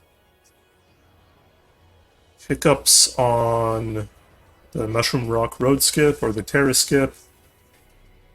The gooey skip, whatever you want to call it.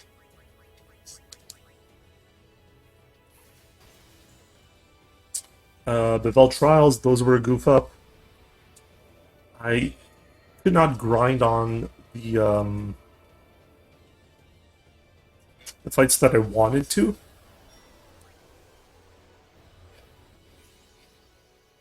I guess a small hiccup on Blitzball. And just a bunch of odd button inputs. Altogether, that's really only 3 or 4 minutes of time loss. The much better players than I can get this route under 3.5 hours. Loadless, I think. So I'm just breaching that now. Well, on the loadless time.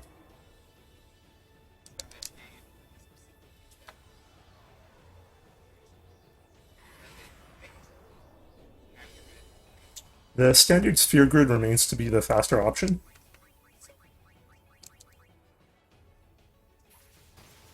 But I've chosen to run this one because, well, just for the sake of playing the game a little differently.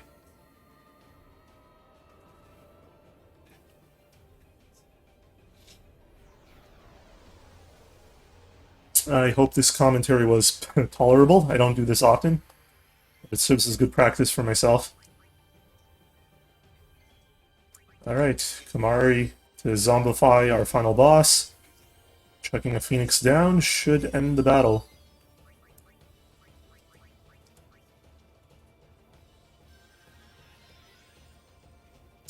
And that's time. Now the rules expect the final few cutscenes to play out, so I will do that. I'm going to take a little break. Thanks for watching.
Don't stop. But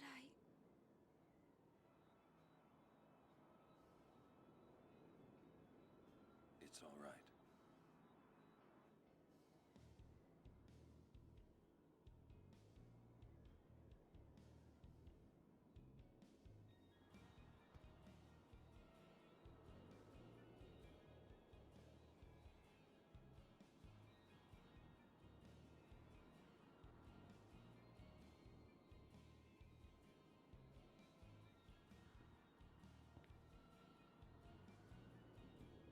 It's been long enough.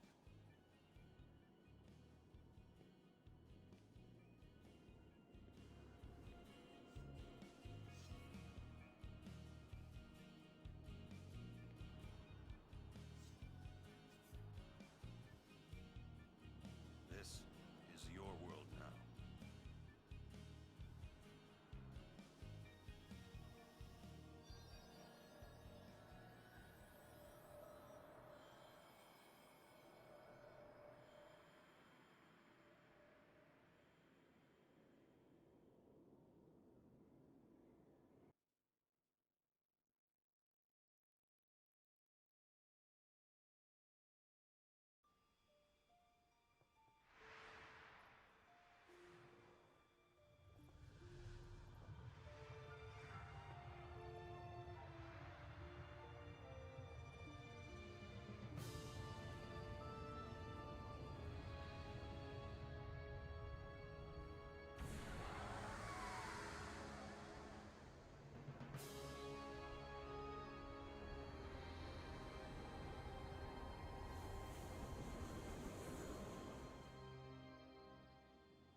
Yuna, I have to go.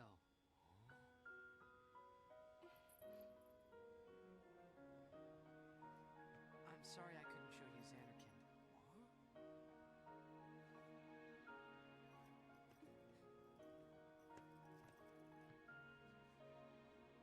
Goodbye. Hey! We're gonna see you again!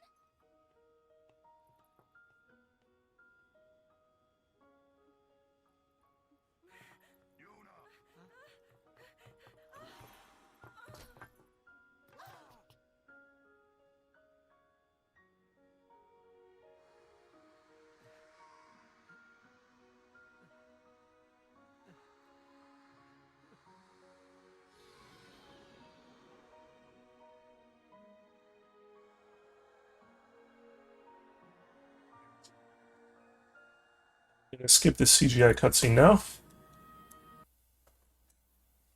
because we should have hit the autosave a while back. That's the end. Just gonna show the autosave. Final time being 3:40:41. Cool. Yeah, that's my commentated Final Fantasy X Expert Sphere Grid run.